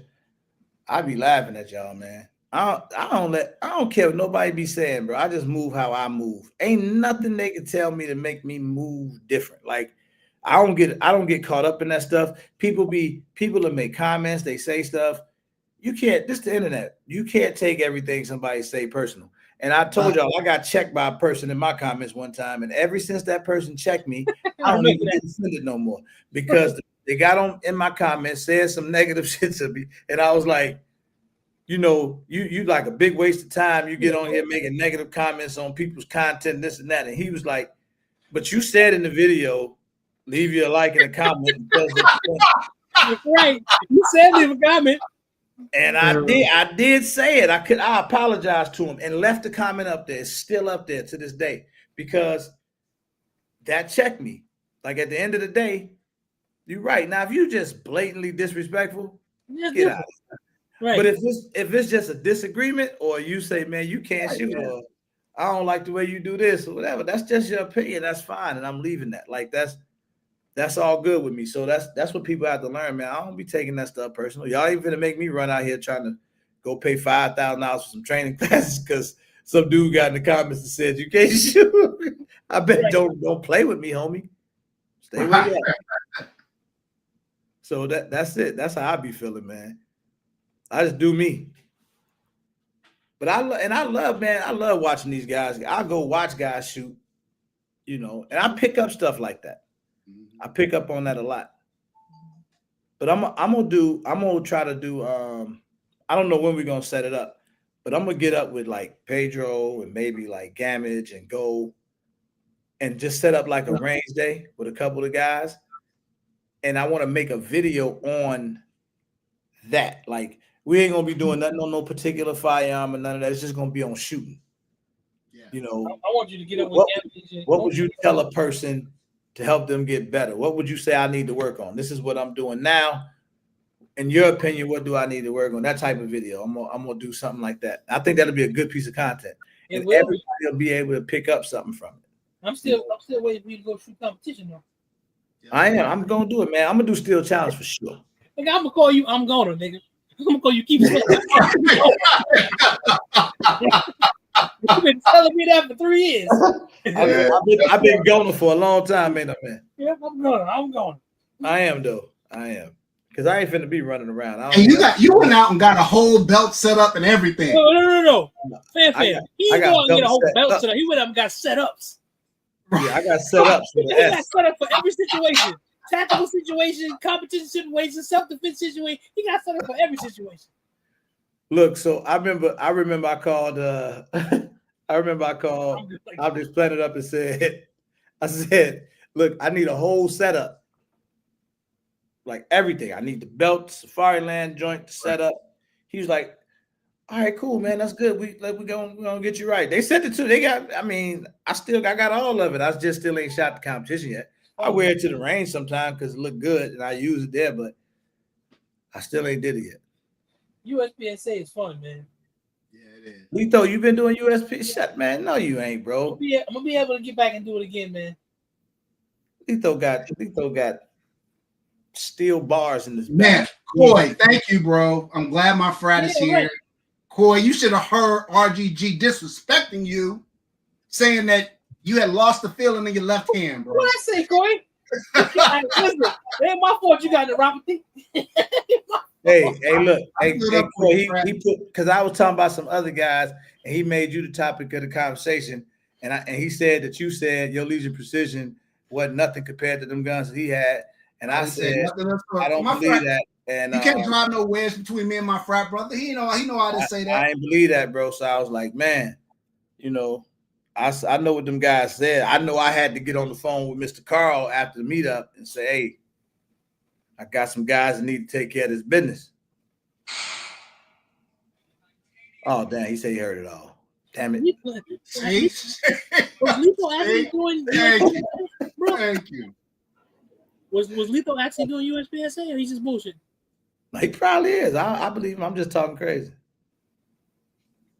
Lito be shooting. Man, that's what I want you to go do. I want you to do the steel challenge, but I think you would like the USPSA. I ain't finna be out here running, man. I ain't You don't gotta be running. That's what I said, RGG. I've been out here running too, bro.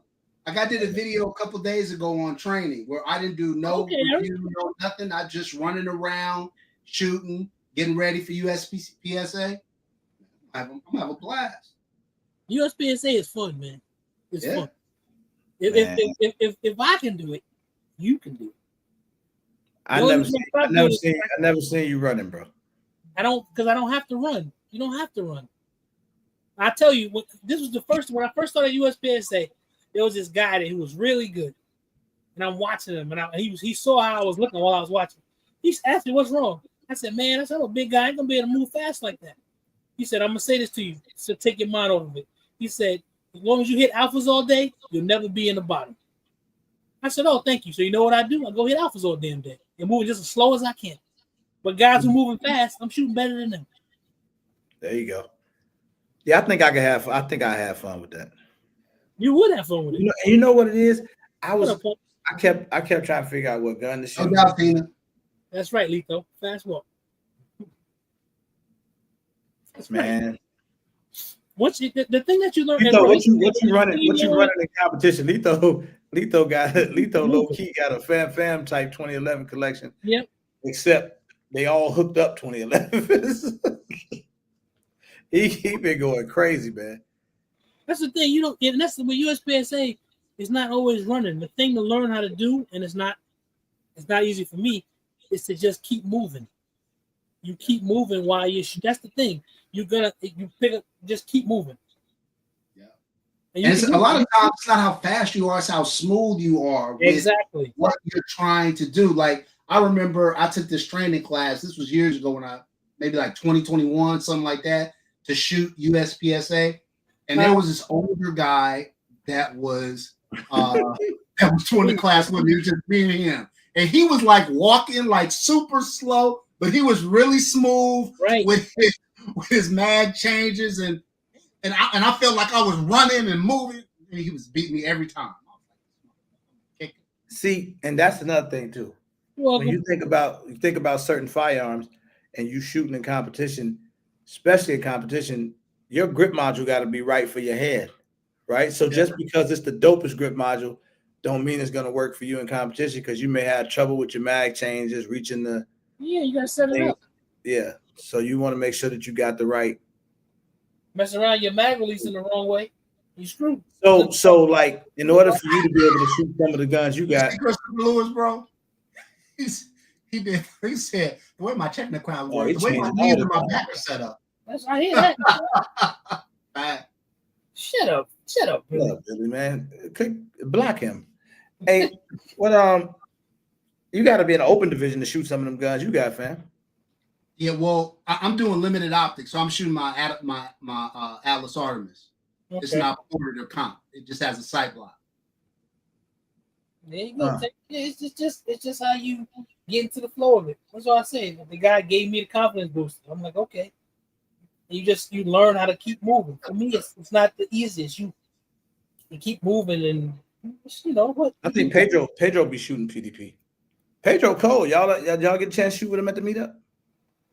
Yeah. I got next to him. He can shoot. Like, Oh yeah. like for real. He don't just be talking. I mean, I shouldn't give him no props though, because his head, he already got that big ass, yeah, that waterhead thing going. Not the waterhead.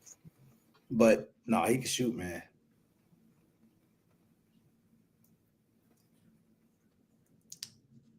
So Zach, what's your level? What's your level of competition? What do you mean? Lito, what you is, an F? When I was shooting, I was a C. Okay. I was C class. That's what I was. I didn't shoot enough the first go round. I never shot a qualifier, so I never got my rating. Yeah, because when we had it, when we used to do it, they would actually have even for USPSA or for Steel Challenge, depending on where I was at. So that where you start at? Where you start at? Well, it depends. You got to shoot a qualifier. You have to. I forget how many rounds, how many matches you have to shoot for you're eligible to shoot a qualifier. And once you do the qualifier, it'll tell you where you start. It'll tell you where you place. Right. Okay. Yeah, I couldn't get above the C, but I have fun. What my collection, conversation range gun versus real world application hunting guns had a huge pack on me deciding what to get for each phase. I like that, Marcus. Mm-hmm. I like that. I like how you categorize those. Right. Collection, conversation, range guns versus. That's dope. All comes down to preference. That's fact. I agree. I couldn't agree more, man. They always want to beat me up when I say that, Marcus. But that's the battle I have to fight.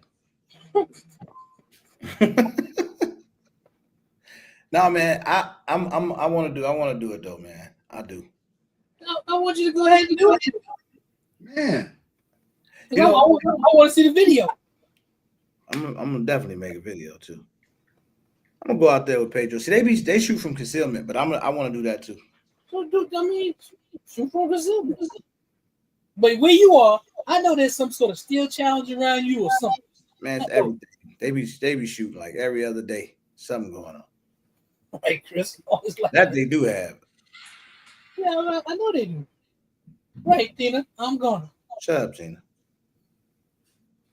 I'm ears gonna. IGG. I'm gonna go. IGG.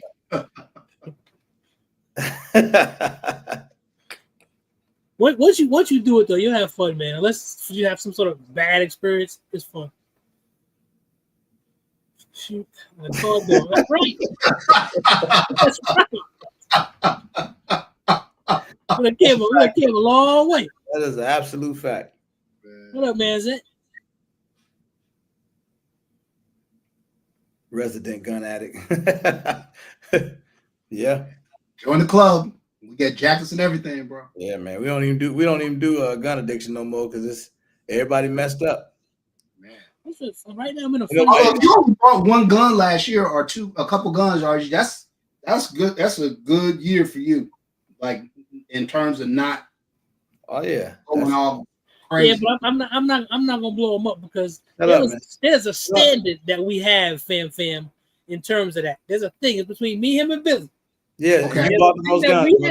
That's it. And because he told you he just bought 2. That's just some bullshit. I don't want to hear that. I didn't buy 2. Billy know what I'm talking about. That's the stuff that counts. I ain't gonna blow you up. Well, I mean, we can get free firearms, but even put those to the side. If you only paid money for 2, I think that's a good. Yeah, year. But there's a standard that he changing the rules, Billy. Here we go. There's a standard that we have. Why y'all can't just let me shine that I only bought 2 guns? Man. I was trying to big you up, RGG. That's he can talk all that shit if he want. No. I keep trying, y'all. I keep trying to settle down. I said last year I wasn't gonna buy more than 12, which is 1 a month, and then I bought 20. This year I said for sure I'm not buying more than 12, and I'm slated for 20. Fam, it's a thing, man. I have to literally. But you got now you've put yourself in a position now, in my opinion, that it's like it's expected from you now. So you got people. Yeah, man. I don't give. I don't care what anybody expects. When I don't want to buy, I'm gonna stop buying. But I love it. I love to experience new guns. If I see something that I really think I'm gonna enjoy, like that's my jam.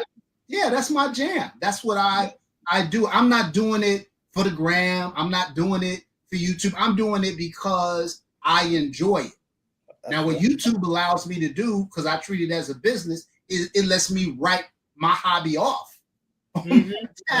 So from that perspective, I appreciate YouTube for that. I'm doing it for YouTube for that, but I'm buying what I want to buy. If I wasn't on YouTube, I would have all the same guns that I have now. That's just my thing. I ain't gonna lie, I wouldn't. I wouldn't have all the same. I wouldn't have all of them. I wouldn't have. Right, because some guns I do get when they hot. If it's hot, I like. All right, if I can get it, I get my hands on it. But then other than that, it ain't something that I just really wanted for me. So that does happen sometimes. And whatever that hot new thing is, sometimes you want it if you can get it in a timely manner. But no, would I still have guns? I came into this with over 35 guns. So it ain't that ain't the question of would I have them, of course. But it's just, I don't know if I would have them to the extent. And I definitely, again, we was just talking about this earlier. And this is a straight promise. I can go through so much stuff that I've never put on a camera. Yep. We was just talking about this together, just naming stuff back and forth that we never put on a YouTube camera before. You talking about like a specific firearm? A bunch of specific firearms. I just don't do videos. Like to me, I try my best to do kind of what I think makes sense, but what makes sense to me or what I feel like doing at that moment. But I have a lot of stuff. I don't just get it and then put it on YouTube. Sometimes and I know this fool probably got about 10 or 12 in the last 8 or 9 months that he don't do no videos on them. So that's just his thing. Like he got them, he just don't do videos on them. So sometimes for me, I put them on video because I want to write them off. So it's part of my thing. Diesel? But yeah, no, I feel you. Diesel. That's Diesel, bro. Yeah. What's good, Diesel? little big Diesel. What's that little big Diesel? Hey, shout out to Diesel, man. I ain't seen him in a minute, man. Hey, I remember, boy, we used to go at it. We used to go at it bad, boy. Them were some of the funnest lives ever. Oh, I know I was gonna say RGG. Like you talk about you pick up stuff because it's hot. Because I'm in California, I don't have that option. Oh, like when the hot gun comes out, it ain't gonna be on my handgun roster for, if at all, for by the time it's played out. So I guess I don't fall victim. I would probably have a lot more guns that I didn't really want, but I just got if I could, but I can't because I'm in California. I see what you're saying, yeah. I hate that too, man. I hate that for you. I just hate it in general, bro. That sucks. It sucks, man. You be able to buy what the hell you want. Should be. Eric Love Gloves. Thanks a lot, fam. What? Canic in the coach? What up, Canic in the couch? Yo, what up, yo? Why you say couch, bro? Canic in the couch. Canic in the couch. Is it Canic in the couch or Canic in the coach? Oh, it's coach. No, Canic in the coach. Yeah, Canic in the coach. Yeah. Well, you got a coach bag or something and you keep your Canic in it? But then he wrote Draco. So now I'm really confused. Yeah, I see a Draco. Your arms do got Canic and the right. That's right. That's how you get a Draco. He was answering the question. Oh, exactly. Exactly. Okay. I like the way you spell that, though. Yeah. Ain't nothing wrong with it, man. What's y'all thoughts on Dracos? Bro, I never even shot one. You lying. I don't have a thought. I might shoot a Draco and be like, damn, I really like this. How come I didn't get one? I remember at one point I had 3. Yeah, I know. But you know, it's like it's a hood gun. You stupid, Zach. They are fun. They fun to shoot. I ain't gonna lie. They loud, obnoxious, fun. They run. Yeah, yeah. And I've never been a big Draco fan, and they're hard to come by out here in California too. That's Because right, it's Mike. short barrel. What do you think about that? You drive trucks, can't get a coach. It's a good point. I'm thinking you got a purse. I got all AK platform long guns. Okay. I need another AK. I just keep we used to have that conversation a lot too. I think. Do you guys think it's more AR people than AK people? Oh, 100%. Yeah, AK people like left-handed people, ain't it? I mean, kind of. I got a few AKs, but yeah, I think I don't enjoy the platform as much as I do. Okay. AR. All right, Ken. I'm tied on me. All right. Thank you for your service. Man, Billy said he never owned an AK. That's crazy. Yeah, I own one. Billy ain't never on hollow point, so right. I need me another AK. They keep telling me the one I should get, but it's like $2,000. I don't want to. I don't want that one. But now listen, I got one for y'all. Most of us, I guess, overall, we would be more considered pistol guys, mm-hmm. right? I mean, you own rifles, you got some, might have a couple of nice rifles, whatever, but mainly pistol guys. And then you got some guys who like primarily rifle guys, who barely get around to their pistols. Like they might shoot their pistols every now and then, but they mainly rifle guys. Do you guys feel as comfortable on the rifle platforms as you are on the pistol platforms? Zach, I know you used to be a rifle guy. I remember when I started out as a rifle guy. That's how I started out. The content space pushed me more towards the pistol, but I still fool around. I still fool around with my rifles and stuff all the time. Yeah, I think it just depends. I'm very comfortable with an AR platform or PCC platform. I'm pretty comfortable with them. I mean, they're easier to shoot than pistols. They're easier to shoot. They're easy to maintain, easier to break down and work on. They're not, for me, those ARs are not hard to work on. I look at an AK and I'm like, what the hell am I going to do with this thing? But I was big on PCCs, really big on them for a while. And then when the laws got weird back home, then I stopped shooting them as much. But that was kind of always my thing. Yeah, I still prefer an AR over an AK. And it's just because that's how I got started. That's what I ended up when I was learning how to build and everything. That's how I got started.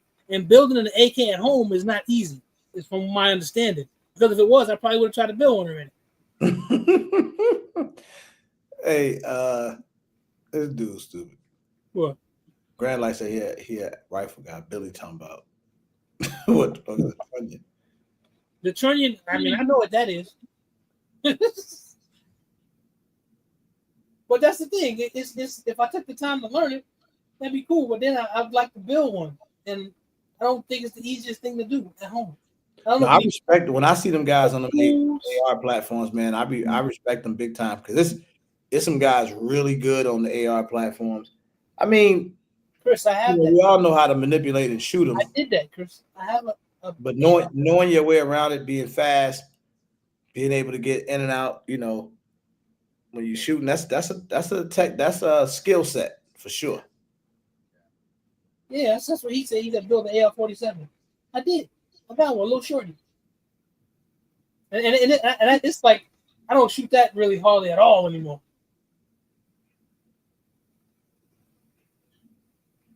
I'm not a child soldier, so I prefer. Oh, you feel part Russian? No, I think AKs are nice. I do. Now let's dive into this. Let me stir up another controversy. What makes some of you guys like? I used to hear this a lot too. When we get into like AR platforms, and I know it's a lot of rifle guys out there. Some people are going to get a just basic AR-15, maybe like a Ruger 5.56 or something, or I don't know, baby. just a Smith and Wesson, M&P 15 or whatever it is. What makes They just went out of business. guys go to the next? Because it reminds me of the whole 2011 thing we talk about, right? The modularity, so much you could do with an AR. It's a building block. You can do any and everything in the world to it. So, what makes because I heard some people that recommend a lot of mil-spec stuff, just mil-spec ARs. You don't have to really go crazy on the super light triggers and all that other stuff. So what makes people dive all the way into the ARs like that? Not everybody. Some people don't do it. Some people do. For me, the real higher priced ARs, I just never was into them. I just wasn't, because I could build something at a particular price point, and anything that I've ever built, I've never had any problems out of it. I think there's levels to it. I've looked at the Daniel defenses. There is one particular AR that I want by Christensen Arms. It's a carbon fiber joint. It's really, really expensive. I'll probably never have it. That's other than that, I wanted a 308. So what did I do? I took 3 years building it. I never had an AR-10. I could have bought an AR-10 many times. But I was like, something? Let me just build my own. I think most of the time, I think you're right, RGG. I think the argument is very similar to the 2011 space. I think when people talk about more expensive ARs, really, I think it's more about longevity. Like you get if you're getting better barrels, if you're better cold hammer forged barrels, or whatever. So it's the componentry, it's how well it's put together, it's the fitment of it. The more expensive you get, typically it gets better. But that said, I think Zach has said this multiple times, that people talk about mem parts and how mem parts, but most people are never going to shoot out their mem parts. Nope. And so yeah, I think if you're not somebody putting thousands and thousands and thousands of rounds through your AR, then if they buy a cheap barrel, most people are never going to shoot out their cheap barrel. 100%. Never. I like most people I see, like they have damn, what was it, Zach? Roadblocks all the time. What? Yeah. Damn, what's the your DMR, your designated gun? Marksman rifle. Yeah, designated marksman rifle, your DR. But there's another one that he said. Yeah, just basically your everyday rifle. It's or SPR, special purpose rifle. No. Okay. Damn, I forget what I forget too. Was it an APR or all-purpose rifle or APR is annual percentage rate, Zach? We ain't talking about no banking. I don't know. The phrase they use, I can't remember. This dude talking about interest rates. Zach's trying to sell somebody a home loan. Got money on my mind. But basically your go-to rifle, like GPR. There we go. Yeah, thank you. General purpose rifle. Yeah. I was so, and Coy is an AR guy. So this thing, what makes, let's get into, I don't know, we start talking about the Daniel defenses, we start talking about HK joints, you start talking about lights, you're getting into them crazy joints. It's very similar to the 2011 world, in my opinion, because I've shot some of Dre's top end rifles. Mm-hmm. Shot the Stella joints. I've shot, and I've shot the high end stuff. Just going to, because they every year when I be going to different shows, all the high end AR manufacturers are there, so you get to shoot all of that stuff. And I ain't gonna cap. I mean, sometimes you get some crazy stuff. I've yet to shoot. This sounds so crazy. I don't want to say one of the best ARs I've ever shot or felt was the one that Roadblock, his personal that AR that he built is crazy. Because that's crazy. See, that's the thing. I can take, and people look at you. If I want to, I can take a PSA lower and an upper. Go buy me a Criterion barrel. Go find me a ridiculous bolt carrier group, and build me something that's just as good as that Geisley or that DDM4 or whatever. But I can do that because I can get the right components together and stack them the right way and build what it is that I want I think you're more likely to find now, fam. Would you agree with this? I think you're more likely. Corey, you could chime in, and whoever else is AR guys. I think on the AR side, that's different from like 2011. I think you can come up with an AR that can compete with the super high end stuff 100% quicker than you can say a 2011 pistol. Well, when you say compete, what makes it shoot as good, be as good, because you can get a lot of the same. Because what can the company get that you can't? Well, see, what I would say, RGG, is I don't think when you say compete, like I don't think that there is a big. If you just talk about what really costs a lot of money on a 2011 is all the custom hand work, all the custom fitting and the molding of the gun that takes hours and hours and hours and hours to do. Okay. And so you got to pay a skilled laborer all that time to do the work. That's where a lot of that price comes into play. If on the AR-15 side, it's a lot less of that, and it's more about the components that are going into the gun. Yeah, you have to have somebody who's skilled to put it together. And I think a lot of people don't have the skill set or don't want to go through the hassle of sourcing all the parts and everything. They just want something that's off the shelf, that's already dope and ready to go. So they're willing to pay the extra money for it. But I don't think there's a huge, but if you took $800 AR-15 from, I don't know, Anderson or something like that, and you went out 50 yards and you did, 10 shots, a 10-shot group, and then you took out, let's say, my V7 Sovereign, which is like a $5,000 rifle, and you did 10 shots, I don't think the groups are going to be crazy more tight. I mean, it'll be a little bit tighter, but not enough to be like, oh, is that $5,000 more tighter? No. Oh, yeah, no. And like it's more like the first AR that I ever bought, it wouldn't run steel ammo. That's what got me into building ARs. That was the first AR that I ever bought. It wouldn't run steel ammo. So I started trying to figure out what the problem was. So I bought a barrel. Funny thing is, I bought the barrel off Amazon. This was way back in the day when you could buy barrels on Amazon. What's up, brother? And I what up, Parasite? And I rebuilt that gun. So now it runs steel, it runs any damn thing. That's my first AR. Still running like a stock. I rebuilt it, and that's what got me into the whole build. So I am still working on, and I'm gonna get him out of the shell one day. I'm gonna make it happen. Because I think family to be good for you. It's going to be good for us, all, this community for sure. I am doing everything in my power to get Mr. Carl to come on.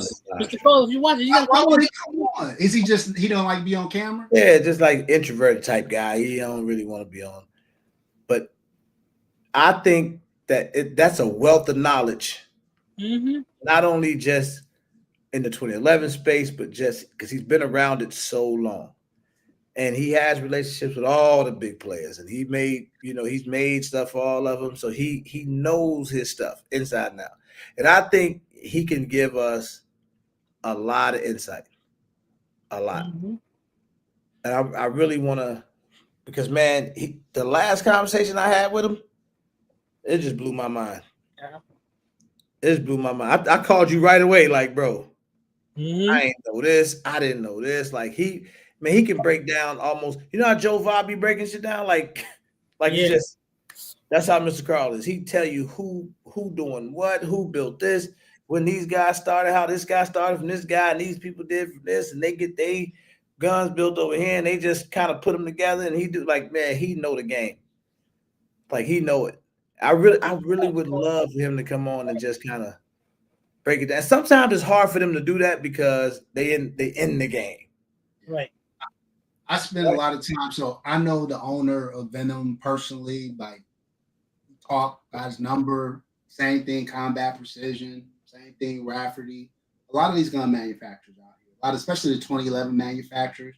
And so a lot of the knowledge that I get, I glean from them. And a lot of those guys don't manufacture their own guns. Well, all the ones I talk to do, but those are they're custom gun builders. That's what they do. What they don't do is manufacture their own parts. That's what I meant to say. Oh, okay, yeah. Hardly any, because to manufacture your own parts, to actually make every little spring, the only people that really do that is Infinity. Even Atlas is getting their slides from Damn Skin. What are the people that own Desan? The people that own Alpha Foxtrot.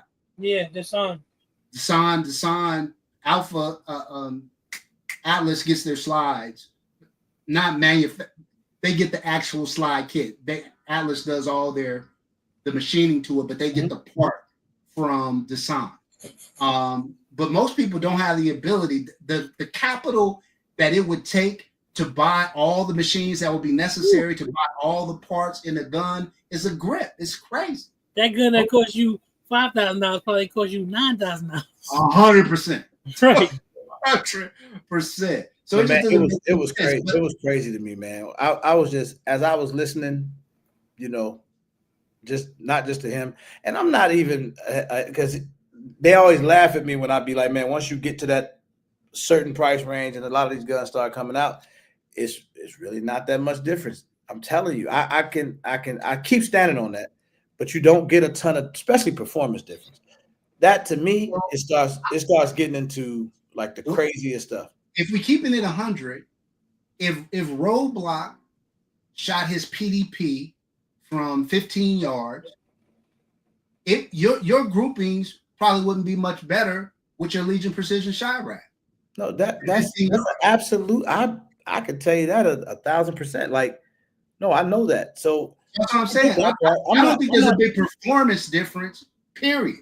No, I'm just talking about even like, so every piece of, when you think about a gun, period. This is what made me, I'm telling you, I slept on it one night, and that's what when I came up with this whole SPO thing, it all comes down to that, right? Because I would listen, and I'll listen to reviews or people talking, and they say, well, man, but this one had the Chile grip module, right? Would you agree as a 2011 guy that Chile makes one of the better grip modules? 100%. Better to who? Right? Because I heard guys say they don't like the Chile grip modules. Like competition was like, no, I don't like it. It dig into my hands with this. So you got like, what makes it better than the next grip module? If some people may not, it may be a little too fat for their hand. It may. Well, when I say better, I'm not talking about how it feels. I think that's very personal. Just like some people prefer a polymer grip to a metal grip. They feel like it conforms to their hand better. But a metal grip is far more durable and it costs more to make. And so when people say it's better, I think they're talking about the quality of the material and not necessarily how it feels in an individual's hands. Yeah. Because if you were to listen to, I mean, this could apply to, like, you're in a niche. So you got most of the stuff, most of it going to be 2011s. When you start talking about, if you listen, you can listen to yourself. If I'm talking about the 2011s, it's the same description almost over and over again, unless something, you know what I'm saying? It's the only thing that changes really is finishes. Maybe it ain't a red dirt. It might be this trigger, or they got this on their barrel. They did this, but it's kind of the same concept because most of these are so interchangeable. It never seems different, right? It always sounds so similar. But I always say you leave out RGG. I think what you're talking about is the components. And I'll give you a good example. If you got a Watchtower gun, right? Like BTG has the Demolitia, I have the Apache. That is nothing but an Atlas part kit. For all intents and purposes, it's an Atlas gun. But if you take a Watchtower, which is the same parts as an Atlas Erebus, right? Same parts. And you sit them next to each other, you manipulate them, they feel very, very different. Because it's not just what I always try to hammer home. It's not just the parts. It is the actual fitment, it's the machining, it's the manufacturing, it's the individual craftsmanship that a gun maker puts into every one to get the grit out and to get that stuff down. That is time consuming. So it's not just an accumulate. An AR to me is more like that. It's more accumulation of parts. A 2011 at the high end in the custom world, it's different to me. No, I can see that. I can see it. I can see where it's different. But like I say, to me, with all the ones I haven't shot as many as you have, I know. But I probably shot hundreds of 2011s just over my years of. I know every damn body. Hell, ain't nobody I don't know. So all these guns I've shot them. And I guess it just gets to the point to me where I'd be like seriously, if I get to a table and they got a bunch of expensive stuff on it, and you shoot one, you shoot the next one, it's not enough difference. Like some now, of course. I feel the same way about striker fire guns. Me too. If I had That's a table, why I like to shoot different stuff. 5 points, mechanics, and whatever. Yeah, so when I'm shooting guns, that's why I like to shoot different stuff. Now, some things, like I love to get into different calibers and stuff like that as well. But when I like to shoot different stuff, because sometimes guns just feel different to you. That's what I be thinking. Like I could shoot, maybe the crazy part is I could take my Canik steel frame, but I can always go back to my polymer PDP and boy, be shooting that thing like a sniper. Mm-hmm. Well, I can shoot the steel frame good. It looks better to me, but man, I can pick up that echelon and lose my mind with it. And that's the thing, because my last acquisition taught me something that I already know. This gun costs $500 more than my Canik steel frame, and I can't understand why it costs $500 more. For the life of me, I can't understand why. I put them together. I shot the one I like. I'm like, okay, the trigger's well, it's all right, but shoot. I'm like, so let me shoot this and let's see. And I'm like, why is this $500 more than this? It's because they can. It's prettier, for sure. It's prettier, but I'm like, no, it's a lesson I already know. I just learned it again. Like, there's no reason why this gun should be $500 more than this. Yeah. Because they can, man. If they, people, we're gonna pay it. They're gonna sell it for that. 100%. So it just kind of is what it is. Armel, what's up, brother? Armeezy. Smith & Wesson steel frame. The actual steel one, the Spec 5, Spec B, the one that just came out with. And it's comped, and the other one is not.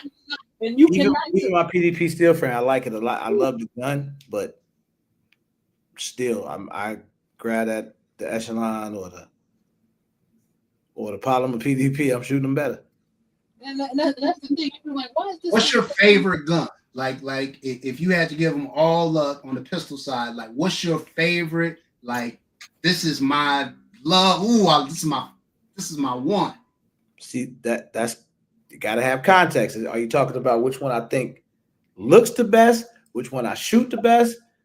Which one? Let's say best all around. Let's say best all around.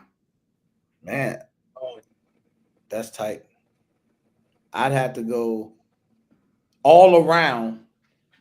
To me, would mean all in gun. I can basically do everything with it. Yeah, it probably have to be between my PDP and echelon. Okay. Easily, and I, of course, yep. I got the Legion, I got staccatos, I got all that, but easily those two. When you say all around, because as dope as those guns are, they not necessarily defense weapons in my opinion. But they're amazing at the range, and they a lot of fun. They great showpieces and to have a lot of fun with, but they're not workhorses. Even though they seem to be pretty reliable, I've never had no issues with them. But those are not workhorse guns. Like I can't, when I'm traveling and I'm throwing my PDP and my echelon in the backpacks, or I'm going out of town, I'm grabbing one of them joints because I got, that's just what I take with me. Like it's like I'm not grabbing my staccatos or my Legion or none of the 2011s and none of that stuff. So, yeah, those are my go-tos for sure. What about you? I was listening to you answer, and I was trying to think in my head, like all around.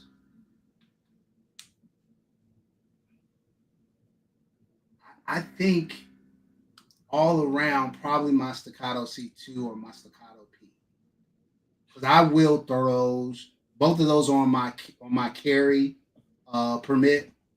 I will take those with me, carry them, whatever. I've never had any kind, and I got thousands and thousands of rounds through both of them. Never had a malfunction. Probably I've had a malfunction with my staccato before. I mean, nothing crazy, but like maybe one or two. Since I've had it so long, I've shot so many rounds through it. I mean, it's a natural thing. It happened.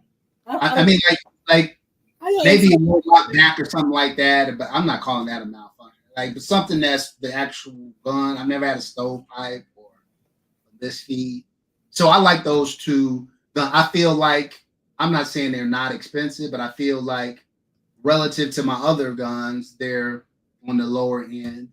And that was terrible right there, bro. That's the worst thing you could have ever said. I don't know what to say, bro, but yeah, that's a factor. That's a factor for me. Man, he make me sick, y'all. I didn't get on my nerves. I don't even know how y'all pick, because, bro, you done asked me that question 1,000 times. I cannot give you an answer. You can't give me one? No. But it got to be something that you shoot better. I cannot give you an answer. And I think do you shoot the best? What pistol do you shoot the best? Is it the pistol I shoot the best or the pistol I've shot the most? The best. Just asked the question. It was clear, bro. That's a hard. Man, come on. You ain't. Now you gotta know, like if I say that, me and you ain't ZZ Ricasa now. You do talking I'm not ZZ Ricasa. You got to be shooting one of them better than the rest of them. Okay, Zach. If I said me and you are gonna have a pistol contest, whoever shoots the best wins. What gun are you grabbing to compete with? Good question. I grab SFX. Okay. Yeah, that was the question. That's what I would grab. Yeah. No, Shadow 2. Listen, hey Ramsey J. Shadow 2 is one of the guns I probably am the most accurate with. You know, I was just talking about more stuff that I would use on the defense side of things. That Shadow 2, it's just heavy as hell. Like it's not, to me, it's not a defensive weapon. It's more a competition or ranged. But boy, if it wasn't so heavy, man. When you say defensive weapon, you mean more of a carry weapon, right? Not defensive. I don't look at the Shadow 2 as a defensive weapon, like just something. I mean, if I had to shoot somebody with it, I guess I could. I mean, but I'm saying it's not something you go to for that. Shadow 2 is meant to be a competition gun. Yeah, it is. That's what it is. It's kind of what it is. But at the end of the day, you know, that's a crazy gun, man. I love it. I love it, man. It was one of those that we was just talking about earlier. Like, you know, I hadn't really shot it a whole lot. Mm-hmm. I was like, you know what? And I think I seen it online somewhere, man, because I didn't know that Lock Grips had the whole setup for it. Mag weld, everything. I was like, what? Oh, you know, I got right on the phone. I need this today. It says Shadow 2 not drop safe. I ain't never dropped it, but I ain't gonna test it. Yeah, I mean, that's a competition gun. It's not as popular in the States as like the 2011s, but in Europe, shoot them shadows. But it's a lot of people out here, at least out here in California. It's a lot of people shooting with Shadow 2. They are. They just won. Dude just won the Nationals in Ohio with a Shadow 2. Those guns are really good. The war access, all that. When I told you I was shooting that first pistol class with that old guy that was waxing me, I was shooting my Shadow 2. Say that. Yeah. I didn't get a chance to see it. That was outperforming me on the range. I should say. Okay. My bad. Hey, it did, BTG. No, did it changed Did he spring?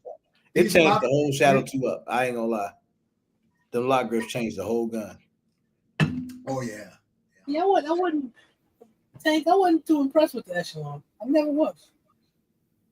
Man, you ain't never give it a chance. That is a Bro, I did give it a chance. I gave it a chance. You said the same thing about the PDP, bro. That's why we don't be trusting you when you be talking, because he bashed the PDP so bad, bro. I kept shooting the PDP to the point now where when did the Echelon come out?